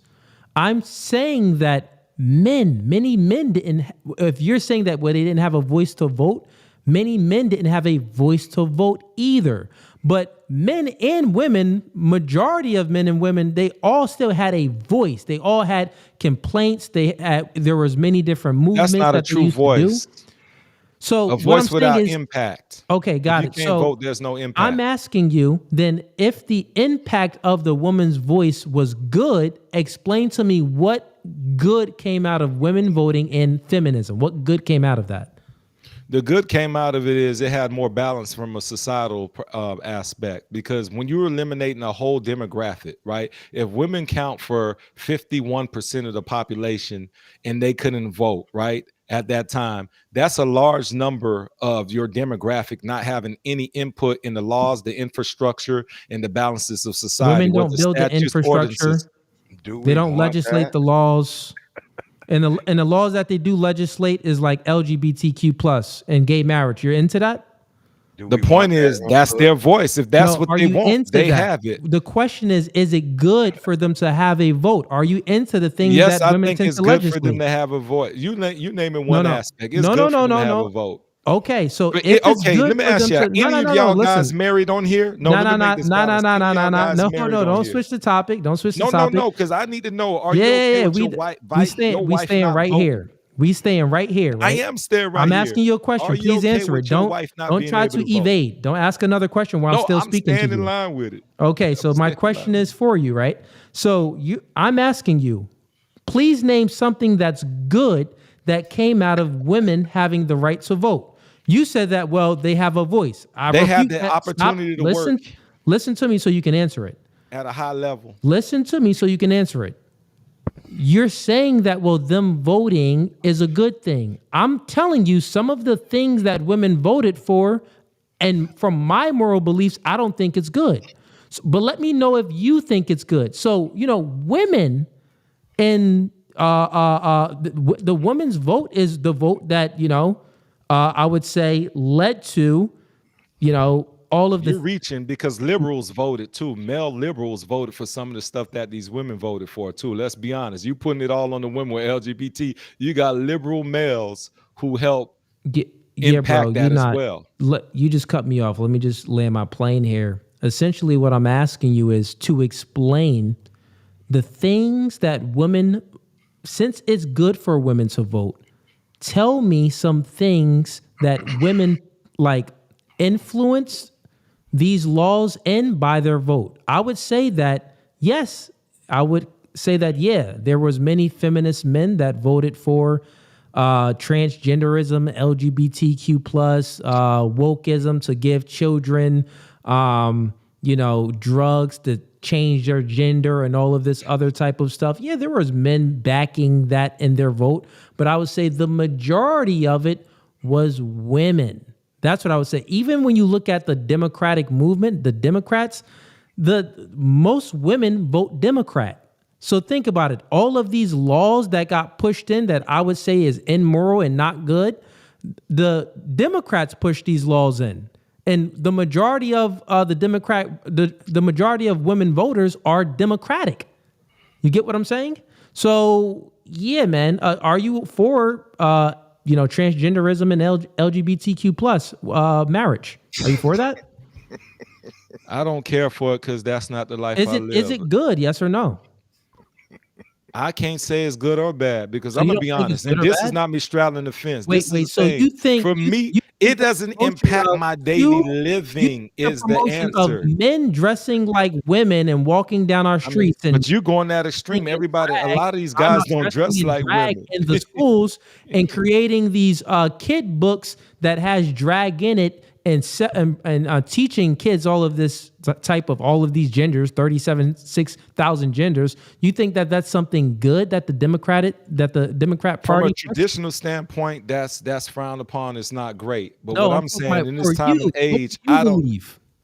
For me, if you're going to come from a Christian standpoint, then obviously it's going to be a no. But when you're talking about do I care? No, I'm giving you a balance. Do you say, do I care to interrupt and disrupt that? We'll be at war all the time as a society. So I think what society has said is, this is what they chose. Cool. Just don't force it upon me. That's my answer. So you don't stand 10 toes down on your morals then? I don't think this country does. No, I'm speaking about you. Well, I'm part of this country. We don't stand 10 toes down on our morals. Yeah, I'm not speaking about none of that. I'm speaking about you. Because that's the thing is, the morals are, you know what? Your opinion, not the country's opinion. Okay, I'm gonna tell you this. I got a different opinion than you right now. So obviously the country isn't we all don't have the same values. I'm asking you, what's your values? The topic of the discussion again. Let me tell you, our morals are different. So as you were speaking earlier and you said I interrupted you. I'll talk just for a few moments. So when it comes to my morals from a traditional standpoint, if you want me, because now you see I don't change it. Now this is me not even bantering. Grew up Christian, right? Yeah, no, I don't care about none of that. Listen, no, but I'm just saying because you're asking my morals. We don't want to get into. I don't care about the background. I don't care about the background. So no, please tell me, how do you reconcile? Okay, let me ask you this: how do you reconcile that? Women, you say that women should have the right to vote. You think that it's a good thing? So we tying it back in because I'm answering one question. You wasn't answering a question, bro. You was with 3 answers. No, you wasn't answering a question. You just tried to avoid the question. No, I'm trying speaking to about right your background. No one cares about where you was raised. That nigga. That's so you asked me about my morals. When I said the country's morals, then when you want to come back to my morals, I'm giving you moral insight. And you flipped it. You don't care about my morals. No, the debate isn't about your Wikipedia bio. Okay, your morals that I'm asking you. I don't have a bio. I ain't famous enough for a bio. But okay, got you. The debate. Straight to this. Yeah, my question is simply this: do you think that LGBTQ plus and transgenderism and all of these woke ideologies, do you think that that's morally good? Yes or no? So we've evolved. I'll answer that one. Morally good, no. Okay, stop it there. Do you know that the party that implemented these things, right? Do you know that the party that implemented these things, these laws, was from the Democrats? And do you know that the majority of women are Democrat voters? So this would mean that the things that you think is immoral and bad No, it's women just one actually aspect. women's vote influenced these things into law. Cool. And let me ask you a real question, because you're focused on the one LGBT aspect of this. No, I could bring up many other reasons, bro. Okay, but you haven't though. I That's did. the I brought thing. up feminism. I brought up so many things. Well, I brought up feminism. I led with feminism. What I'm saying No, is, you didn't. I brung that up. I brung it out of you. I didn't know that you were a male feminist. I had to bring this out of you. you told you had to bring it out of me. Look, ain't much to bring up out of me. It's all on Front Street. So I'm gonna say this here. When it comes to you, this one question, because you're giving a lot of questions. Well, let me give you a question. So, do you think women should have the right to vote? Because you still haven't addressed that. Yeah. I don't need to address that because we're not speaking about that. This is you trying to ask a question when No, the we're question talking about is, the debate. This was the debate question. Yeah, no, so I no. need to hear your response to the debate. Should women I'm vote? all for answering your question. I'm all for that. Okay, It's very simple. But you still need to justify, because you haven't gave any good justifications for when I asked you what good comes out of women voting. You still haven't given me anything good out of it. What good came out of it? I would say this: affirmative action, before they got rid of it, it was good for women. They liked that. It was a great movement. Women started, actually more women were graduating from universities, colleges, with the exception of trade schools where males typically dominated that with those industries. So I think it helped them out tremendously in terms of education. So when it comes to voting, that impact from a community structure, because you have national and federal laws, but just within their states, there were certain things that women can do that they didn't have the opportunity to do. And so when it comes to higher education, I think affirmative action did help them when that was a thing before it became eliminated. Okay, so you're saying that women being in college is a good thing, but the effects of women enrolling into college and completing their degrees have led to the birth rate decreasing because women are prioritizing their career rather than family and children. So we are actually below replacement level, which means that we need to either create propaganda to get our population up or bring in immigrants. This is why the Democratic Party always tries to bring in a lot of immigrants, because women nowadays aren't having babies. And if they do get pregnant, they're aborting their babies. Over 1 million abortions per year because women are prioritizing their career over family and children. So you say that it's good for women to, they're college educated. Well, how is this like helping the infrastructure or building America? No, they're just living at home with cats and dogs, being secretaries, working at a bar. They're not really building the country. They're not going into science, technology, engineering, and math. Things that's actually helping America grow in the creative aspect of things. They're not doing anything like that, bro. So you still need to justify, right? Cooley, I appreciate you making 4 lefts to make a right. No, Thank it's you, not 'cause 4 you tied lefts. everything that you made 4 lefts to make it right. You came right anything. back. Every time you say that, look, this is what you're doing. I'll explain to you real quick. I'll explain to you what you're doing. I'll explain to you what you're doing. You're doing this. I asked you, explain to me with women voting, what good came out of this. You say, well, they get to be in, they go to school and they get college educated. Well, then, is that a bad thing? Is that good? I'm explaining to you how it's a bad thing, because they're not even getting married. They're not, the birth rate is decreasing. They getting what they want. That's what I'm saying. See, you looking from the question, the focus is on the women. What they want. Okay, what they want. Forget us, what they want. Got it. So you think that women get what they want. You think that they're able to let's say, I'll just go ahead and say it. You think that women are really smart enough to go ahead and make their own decisions, and it's going to be something that's morally right for society? Depends on the woman. Depends on a woman. I'm speaking about the majority. So you think, do women not need to the majority? Okay, so let me ask you this question. Do women not need guidance from a male figure that has good intentions from them to help them make good decisions? Equally. Male and female, correct. I think having a good woman to provide guidance is great. You see a lot of great men. Let me just start from the beginning. Mm-hmm. Before a nation is built, a relationship is built. So even during a relationship process, do you have any daughters? Yeah. Okay, 2 daughters. so you got 2 daughters. So if your daughters was without your guidance, do you think that they'll be on a better path or a worse path? I'm gonna tell you, all of that is just a hope and a wish, because me saying they're on a better path because I know the influence I brought. I'll just give you I the know what I'm statistics. bringing. I'll just But give if you I the don't know what statistics. I'm bringing, and I'm out of the equation, I'll give there's you the a possibility they statistics. could thrive. I can't say Here's the yay or nay. stats, bro. Here's what the stats say. Single mother households leads to juvenile delinquents. It leads to men in prison. It leads to women on stripper poles. It leads to most of the degeneracy that you see in society.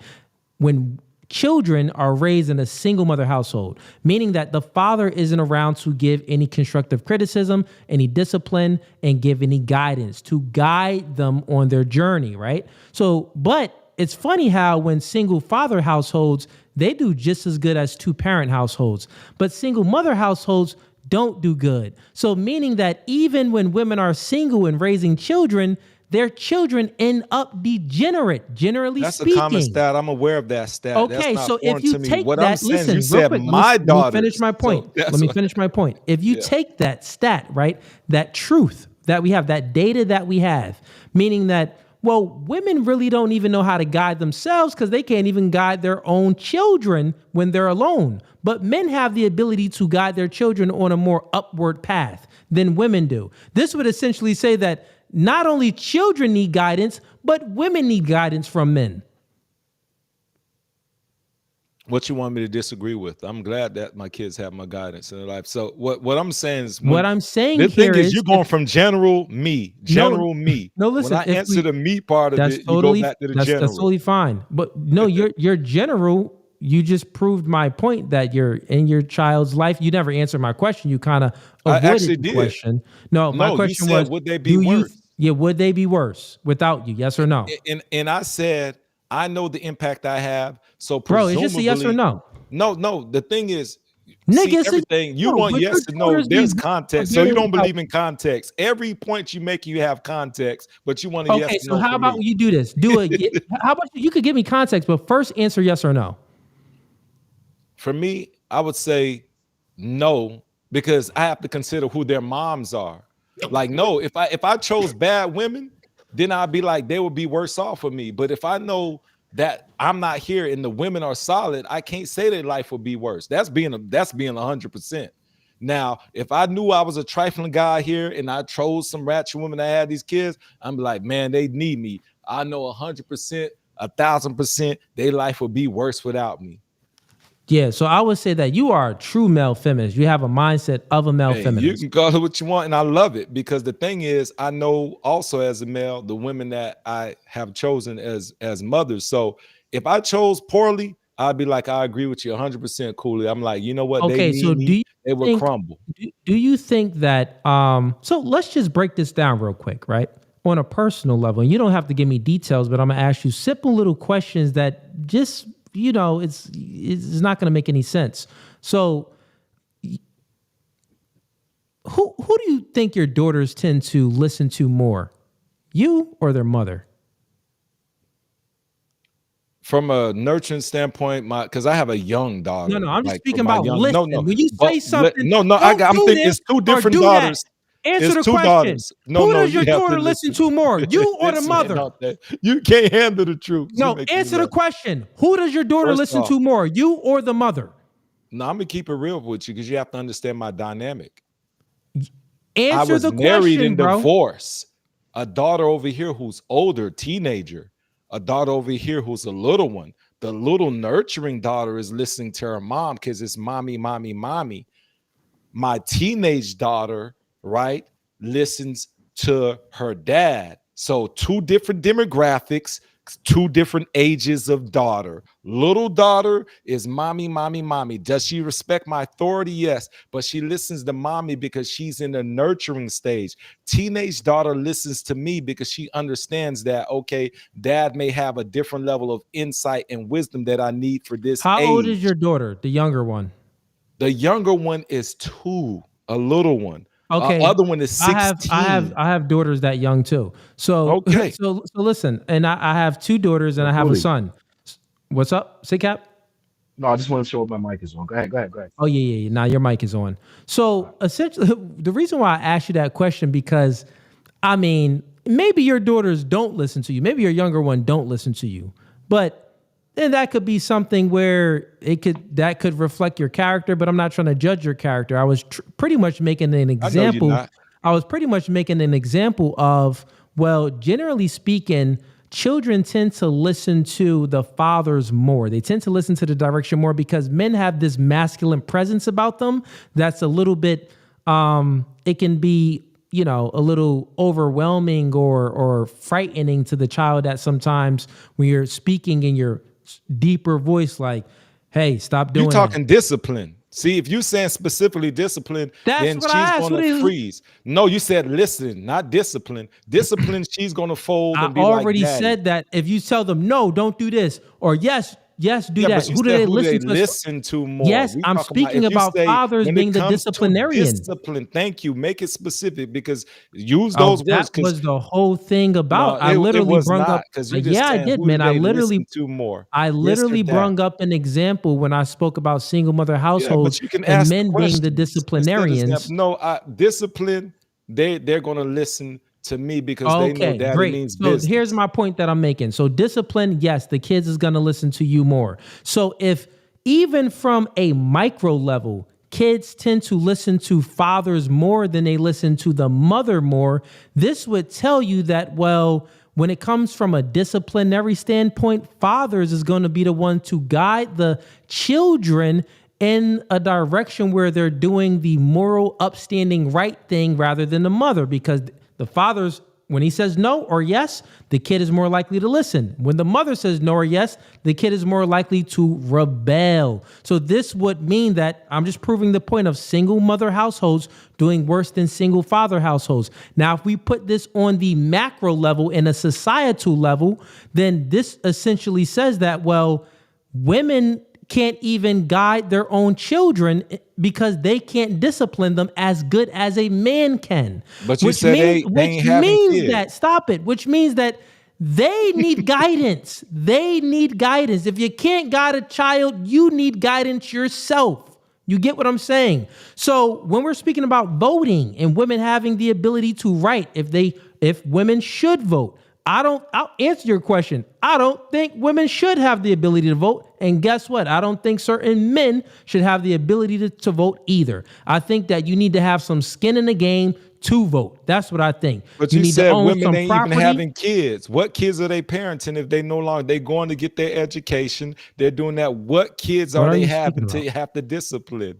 What kids are they having? No, women are okay. So you're saying that I've never said that women. I've never said all women aren't having kids. No, but you said that they're no longer. It's a negative impact on society. You said specifically. Yeah, the negative impact is rooted into them choosing their career over. That's a different. No, listen, bro. You got to learn how to think. Are they disciplined? No, you got to learn how to think. You're saying, well, women aren't. You said women aren't having kids. So who are they disciplining? No one ever said that. When I spoke about women not having kids, we were speaking about they're prioritizing their career over having a family and kids. This doesn't mean that no women are having kids. Women are still having kids, but they're not having kids at the rate to maintain. Stop it. They're not having kids at the proper rate to maintain the population level that we need to run our country. That's what I'm saying. I'm not just saying that women aren't not having kids, period. You get what I'm saying, bro? So anyways, yeah, I know you follow it. So let's bring it back on the topic, right? So once again, I would say that, well, to answer this question, no, I think that you need to have some skin in the game. So yeah, in my system that I would bring, some women would vote, but these would be the women that have some skin in the game. Some men would vote. This would be some men that have some skin in the game. You get what I'm saying? But yeah, I think that you need to own some property. You need to do some charity. You need to have some type of skin in the game. You need to be signed up for selective service. I don't even care about women being in selective service, so I wouldn't even have them in the military. I would maybe have them in certain supportive roles in the military, like cooking some food, maybe being some nurses when a nigga get hurt. They So fix the you want nigga up or maids. something. They do some Just bandages. Yeah, that's what they're good at. They're not good at doctor us up, protecting things. They're good nurse at us back to health, and send us back out to fight. I got you. what I'm saying is, well, this would be that skin in the game if they're going to be in certain fields within the military, or they have to own some property. But also, I would think that it would come down to a single family household. I think that a vote would be better if it was one single family household for a vote. This would influence and incentivize people to be married and to stay together. Because, hey, if I want my voice to be heard, let me stick by my man. If I want my voice to be heard, forget even stick by my man. Let me go ahead and find a man. Let me go ahead and create a family. And then I can have my voice be heard by, speaking with my husband. And, if the nigga want to listen to you, yeah, but I don't recommend it. Shut up, woman. Yes, I'll go ahead and figure this out. Stay your place. Get in the kitchen, cook some food. But make me Cooley, some breakfast. that the vote doesn't have anything to That do was with a joke that. right there. But Look, but the vote has nothing to do with that, because at Yeah, it that does. point, no. Let me say this from a societal standpoint. If you're talking about a relationship, a woman sticking by a guy and having a nuclear family is big, regardless of vote, because it's now contributing in a different way, right? When you're talking about a safe family structure, that's when you get back into the parenting. That's when you get back into the building, the home ownership. So regardless of the vote, right? Now, does the vote help? But that's not what we should be using as if you become a nuclear family and you have the male leading and you have one vote as a family, it's going to lead you forward. Coming together is what leads you forward, but that's a problem within its own right. That's a whole different topic, so I won't go into that. You wanted to say something? Yeah, just real quick, because I'm about to catch my flight. I apologize. Can I just say something real quick? I agree with Cooley, but Yeah, go the ahead. thing I feel too is that we should have standards, because when they had the women's rights movement, a lot of people forget that they had time off when they were pregnant. A woman can take a whole year off and she's pregnant and come back to work. A man is only allowed 3 months. So when it came to that women's movement, they got everything in their favor. When it comes to them voting and everything else, they'll put things into the law and everything to kind of keep the house divided. Like Cooley said, to where they can now have 2 people working, 2 people selling their products. And then on top of that, the state will raise your child, because when your mom and dad are both working, who's raising the kid at home? So now you got to go ahead and outsource it as well. So now the government is making more money off of it. So what they're doing is dividing us by saying, let's let women get all these votes. But here's the thing. What about the men who put in for their country? I'm a service guy. What I agree also with Cooley is you should have skin in this game, because for you to speak, you got to have something to stand on. I fought for this country for 4 years. I've been all over the world. I should have my voice. I should be able to vote, as opposed to an 18-year-old kid who just got out of high school and he's going to start the world. I'm not saying my voice is louder than his, but my voice would have more meaning and backing because of my experience. I think that we should go to where it was like 25 or 27 years old. That's what I think, and you should be able to have your own job. If you don't have a family, you should at least have a house, a car, you're paying your taxes, and you're actually legitimately on the front line saying, this is what we can do to improve. This is how we're helping people. And I think that there's more to it than just saying, oh, women shouldn't vote. Because every time something new comes up, the government tries to divide it to where they can make more money, and we end up losing in the long run. Because now, with that women's rights, prime example, like I said, a women get a whole year off, they don't lose their job, and we work for 3 months, but then what happens when our wife is feeling sick and she can't raise the kid? We end up getting fired because we're taking over time trying to help out our family. So for me, I think that this whole divide and conquer thing is just going to make it worse. But thank you for having me on, Cooley. I got to catch my flight to LA. Y'all have a good night, all right? Peace, Thanks man. again. Peace. All right, LD Nation. Yo, I'm getting some feedback from when I take you off of mute. That's why I had you on mute. I'm getting like can this. you hear me? Yeah. I can hear you. Okay. Yeah, man. This is a good topic too, because it's something that's going haywire. I knew it would be. But now, you knew what you were doing with that one.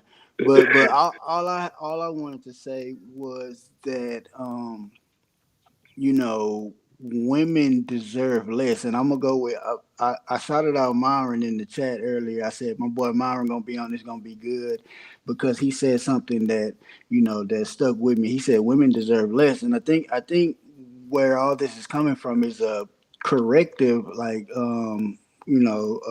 correction or discipline. You know what I'm saying? Standpoint. Women. Committing all these abortions. They got their right to vote, and then they want equality, but they want the right to commit abortions, and the men not have no say so in it. That's not equality. So We already so have that. right. So what I'm saying is they don't deserve that. You know what I'm saying? So you know what I'm saying, as far as correcting them in that standpoint, saying, hey, well, I'm going to take your vote away until,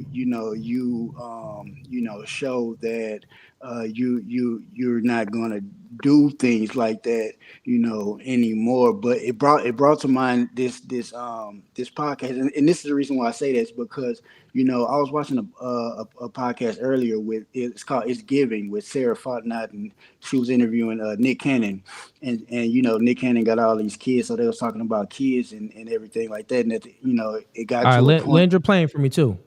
Okay, yeah, this is where I'm laying my plane. It got to a point in the podcast where she said, okay, if your spouse was drowning, your kid and your spouse was drowning, and you had an opportunity to save one of them, which one would you save? You know what I'm saying? And the other would basically die. You know what I'm saying? Nick Cannon basically said, yeah, I would save the child. She said, I would save, you know, her spouse, because I can just make another child. You know what I'm saying? And in that sense, I think, that's where it kind of comes at the point to where it's like, hold up, you're not thinking about the children.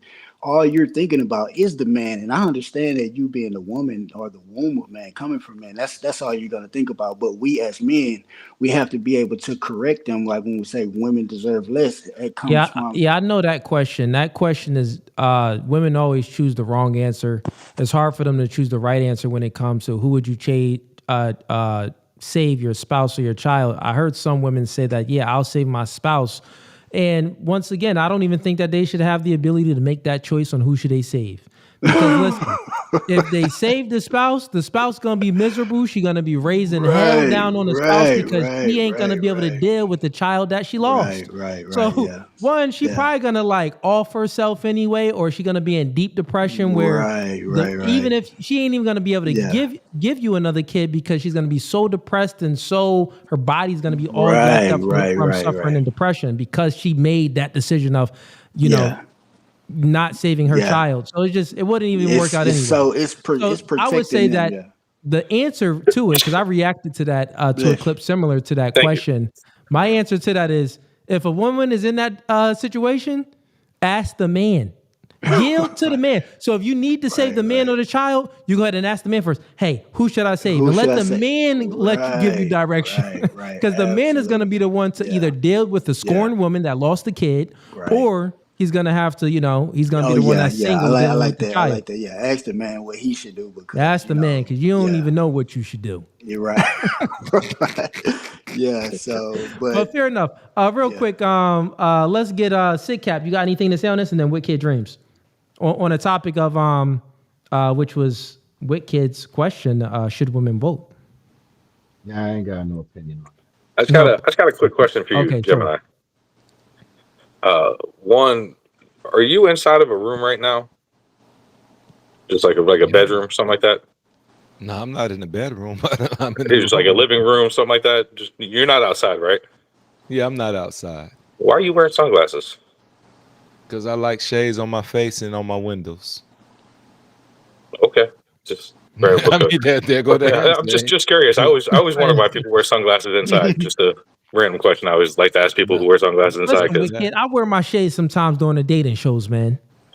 I'm gonna be honest. The reason I have on my shades, but hold on, Cooley, that's when different. you You're in front drink of a this bunch of much women. You got to booze, be dressed up, and you know what I mean. That's totally different. I just see a dude in this room, or trust people me, mostly inside. when you know you have the potential to crash out, I'd rather crash out with my shades on. So if you want to know why, if I didn't drink any booze, I probably wouldn't I wouldn't have I it. like that answer. I'm smart. I'm gonna drink. Listen, I need my shades because when you like this here with shades on, it looks completely different with shades off listen. and slumped over like That's this. the best I'm being answer I've honest. heard. I It's like a that real answer. That's the best one though, I've heard. 'cause it's happened. I like It's that. happened. Fair enough. But Fair enough. let's go back to the question I asked. So, if you have people that are deciding on voting and stuff like that, would you want somebody who makes a logical decision or somebody that makes an emotional decision when it comes to something as serious as that? Are we saying women are incapable of making logical decisions? No, I asked you, would you want a person who makes a logical decision or an emotional decision? I want a person that makes a logical decision. Don't care. Okay. Male Now, or which female. gender people are more likely to make logical decisions when it comes to serious making a decision, or it comes to something emotional on how they feel about something, not the actual what the cause of whatever you said you vote So on what they could think happen. about something, because once you say what they feel about something, that's where the emotions come in. So when you talk about a decision based off of what they think about something, I'm going to go with the male. What they feel, now you've introduced emotions into the conversation. So then Right. So that's a when it comes different to question. voting, you would want somebody who's thinking logical and actually thinking very practical, not on a feeling just because they feel a certain way. Right? Yeah, I'm fine with that. Okay. Yeah, I'm not refuting that. If women make 90% or more of their decisions based on emotion, why would you want them to vote? Because ultimately with them voting, as you see in society, what has it impacted? They had a chance to get a female president in there. They didn't do that. So what I'm saying is I'm okay with them voting, because when you look But at why? it That in its just can't. totality, What they're doing at because that it point then doesn't is they're change canceling out your anything. vote. But then It they just doesn't cancel change your vote. anything. It doesn't cancel my vote How? because So hold on a second. So let me hold on. Let me go back real quick. Go back. How does it? So if you vote A, and the woman you're with votes B, how does that not cancel your vote? I really need to know that. Because more of them are aligned with their significant other, husband or spouses than people realize. If that wasn't the case, you do think about, if I'm a woman, I have a chance to create history. We like, hey, we about to put this woman in. We all meeting like, hey, we about to get Hillary in. We about to get Kamala in. It didn't happen because you know how many of those women also voted for Trump. So the thing is, even because we can't put them all together. Well, Even more the ones men that vote were than emotional and the ones that are logical, you had enough of them that were logical enough to say, you know what, I prefer to have Trump because I can't stand to see a woman run this country, which means there are enough of them that are logical, whether it's under their natural influence, the influence of their husband, or just how they were raised, that says we can that's make only logical one vote. decisions. What about your primaries in your states and your locals, your senators, your representatives, your congressmen? What about all those people who But the make the problem laws that is are with in your those cities? votes, I'm not just talking about the president vote. There's more than just your president you vote. You vote for city councilmen, you vote for congressmen, you vote for all these kinds of people who they I also like have the that shit say in about voting Trump. on. That goes where your taxes are, that goes where your kids go to school, that goes to the funding, that goes to the jobs, that goes to everything that creates your own society. And they have now an impact on that, which now affects you on how you travel, how you go to work, how your kids are raised. I mean, this has an effect on your whole entire life. Local votes struggle a lot. See, the problem is Right. And now if they struggle a lot and you have people making emotional decisions instead of something that's actually going to help the city, we why just would need you to want vote that? better from a commission, from city to counties. We're just terrible when it comes to, because people typically care about the national vote, right? They care about the main vote, right? When it comes to local government, that's just a bad rap for male and female. So if the women got stuff pushed, I would blame the males, because I'm like, y'all really are not out here voting when it comes to county commissioners. Right. Now think about this. Now, if the women weren't voting and it was only males voting, you wouldn't have to worry about that now, wouldn't you? I don't have to worry about it anyway, because what do you we've mean? You shown just said at you would have to large worry about scale. it, because if the But females that's were not the voting case, and they got though. something passed, But it's that's not the something you would case, have to though. worry about. I mean, I could argue hypotheticals if you want me to. Yeah, Well, you have to because they're hypothetically speaking, possibilities. I'd It's a be logical concerned, entailment of what could happen. but it hasn't happened yet. So But it could until these happen. And if you have women voting, it when could it's happen. reality, we can have this discussion again. When it's reality, we can have this discussion again. I can argue hypothetical. But you realize when it becomes reality, it's usually too late by that time. That's like saying I don't want to have a weapon, but if I need one in the point of time, I want to have one. Well, you should It doesn't go get work one. like that. You should go get one. Like, why wouldn't you? Trust me, I have one. Because my thing is, if the Plenty of thought them. has come to mind, that's your time to execute. That's my whole standpoint. If you've thought about it, that's the decision of, do I keep this as a hypothetical or do I execute? So that would But that my hypothetical is just testing your logic, and you just keep going back and forth. You say that you don't want people, you want people with logic, but then you want women to vote, and then there's one thing, and which one is it? This is how you push a boat forward. You know what I'm saying? This is what you do. Forward, back. I'm okay with that. Look, Cooley already said I was deflecting stuff. You're coming with this. I love this type of banter because one thing as a man is, at least I'm not running from it. I will take these conversations head on. So That's fine, but I would mean you do have to concede some points and make a valid point because it's A and B and A. I've conceded on a lot. Like I've made concessions on more than half of the points that's made because I'm not here to win. I just want to see some people want to win and some people just want to. You have to have the ability to be heard. I'm okay with losing. Sometimes you want to be heard. That's what I'm saying with these women. Ultimately, y'all might lose by having all these rights y'all want. You wanted to be independent, get this education. Guess what? You might not get married. You wanted to do this, have this. Guess what? You might not have kids. You wanted to do these things. Oh, well, a man is not gonna. He's not gonna invest the time to try to date you because you. All right, so let me pose this to you. Are you cool with this idea then? How about we take all of those women who want all those independent women, right, and think that they don't need a man? Hear me out. Why don't we go put them in the desert, tell them to build their own society, and let's see how long it lasts. And then I bet you they come back saying how much they need men. Well, because a true man wouldn't do that because it's like, man, I can't let. No. Only the ones that want it. Only the ones that want it. Not all of them. Well, only the ones that want it would then revert back to her old way and say, you know what, I effed up. You know what? Sorry, sir, I do need you. I think that's a good idea. A delusional woman is going to go in the desert. A woman who's smart is going to snap that finger and be like, you know what? I effed up. I was talking crazy. Please take me back. I got to be with you because I'd be a fool to be out in this desert trying to build something knowing it's going to lead to my demise. So that's when you start differentiating between the women who now have to activate their logic and the women who going to stand 10 toes down in their desert in quicksand, dying a slow death. So you got to think about that. That's what I'm saying. I like that kind of proposal. Can I interject real quick and get with Bad Gemini? I want to get your perspective on this. I was watching, man, and Cooley, you're a fool for this. I don't mean to cut y'all wisdom, but this I just want to get your perspective. Bad Gemini. I was watching a podcast, and it was oh shit! Hey, you guys, real quick, my phone's gonna die, so I'm about to get out of here. All right, Cooley, good to see you. All right, good to see Gemini.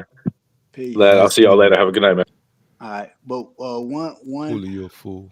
One of the podcasts they said check this out, and it was basically it was saying that from the Garden of Eden when Adam was talking to Eve and you know she was like he was like, we got it all, Eve, you know, we got everything, we got dominion over everything and everything like that, and Eve she said but it's just not enough, is it? You know, and all the guys on the podcast nigga spit it out. All the guys on the podcast started laughing, but it was one female on the podcast that didn't get the joke. You talking about didn't get the joke, and she was like, well, I was just waiting for, you know, a little more, and they was like, well, that's the point. That's you like talking about the Joe Button podcast, man. Joe Button podcast. So essentially you're saying that men Women ain't gonna be satisfied anyway. You can give them the moon, you can give them the stars, you can literally be Jesus, and they gonna be like, well, why didn't God come? I don't want flesh, nigga. Come in your ultimate form. I don't want to touch Jesus and flesh, nigga. I want God. I want that man. Like, she never gonna be happy. Then God comes, she gonna be like, well, nigga, who do you represent? Who created you, nigga? I want that nigga that created. Why didn't you make me better? That's the first thing she gonna tell God. If I was truly perfect, you should have made me perfect. Conversation, fellas. I'm gonna go ahead and wrap up stream. Good convo, good debate. For sure, man. And we'll get it in again next time. Pause. Absolutely. Peace. All right, everybody that's tuning in right now, this podcast is No Fugazi. I done gave y'all a 4-hour stream.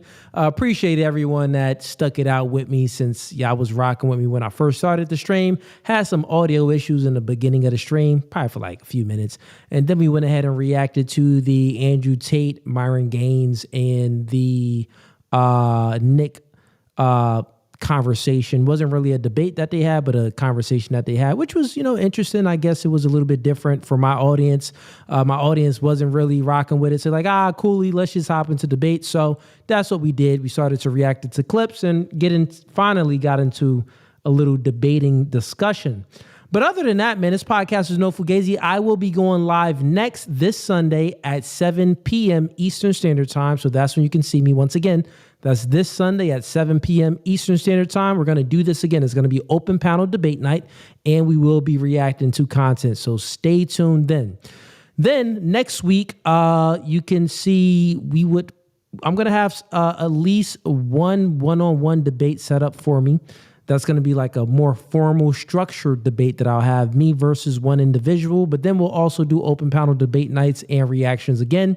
So next week, so it's going to be this Sunday. You can find me live. Then it's going to be Tuesday. I'll be going live, and Thursday. So that's going to be the schedule. Sunday, Tuesday, and Thursday is going to be the next live dates. So today is Thursday, but I'm talking about this Sunday I'll be going live, and then next Tuesday and the next Thursday is going to be the dates that I'll be going live. Then the next full panel dating show that we have is going to be the 29th this month. And we got tons of girls joining, probably like over 10 chicks joining the full panel dating podcast that we got in store. The last full panel dating podcast was dope. We played the red flag, green flag game. And then the girl that lost, we shot her with some electric water guns. It was pretty lit. So if you missed that stream, go ahead and watch that content on the main channel on No Fugazi Podcast. Other than that, man, I'm out. It's 12:42 my time, Eastern Standard Time. And I've been streaming for 4 hours. So I need to eat. So, peace. Thanks for tuning in, y'all. I'm out. See y'all next time.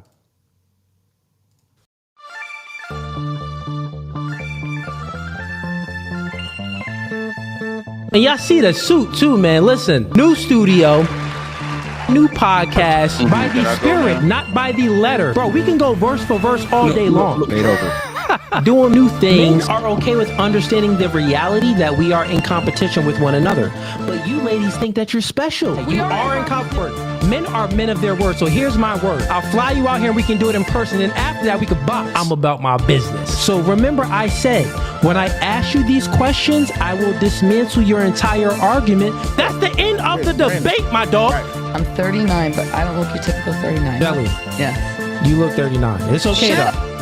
That man isn't intimidated by a woman like you. He's annoyed by a woman like you. Because a man doesn't want to date another man. He wants to date a woman.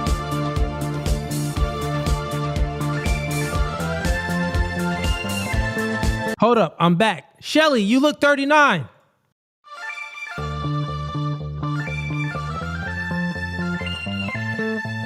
And y'all see the suit too, man. Listen, new studio, new podcast by the spirit,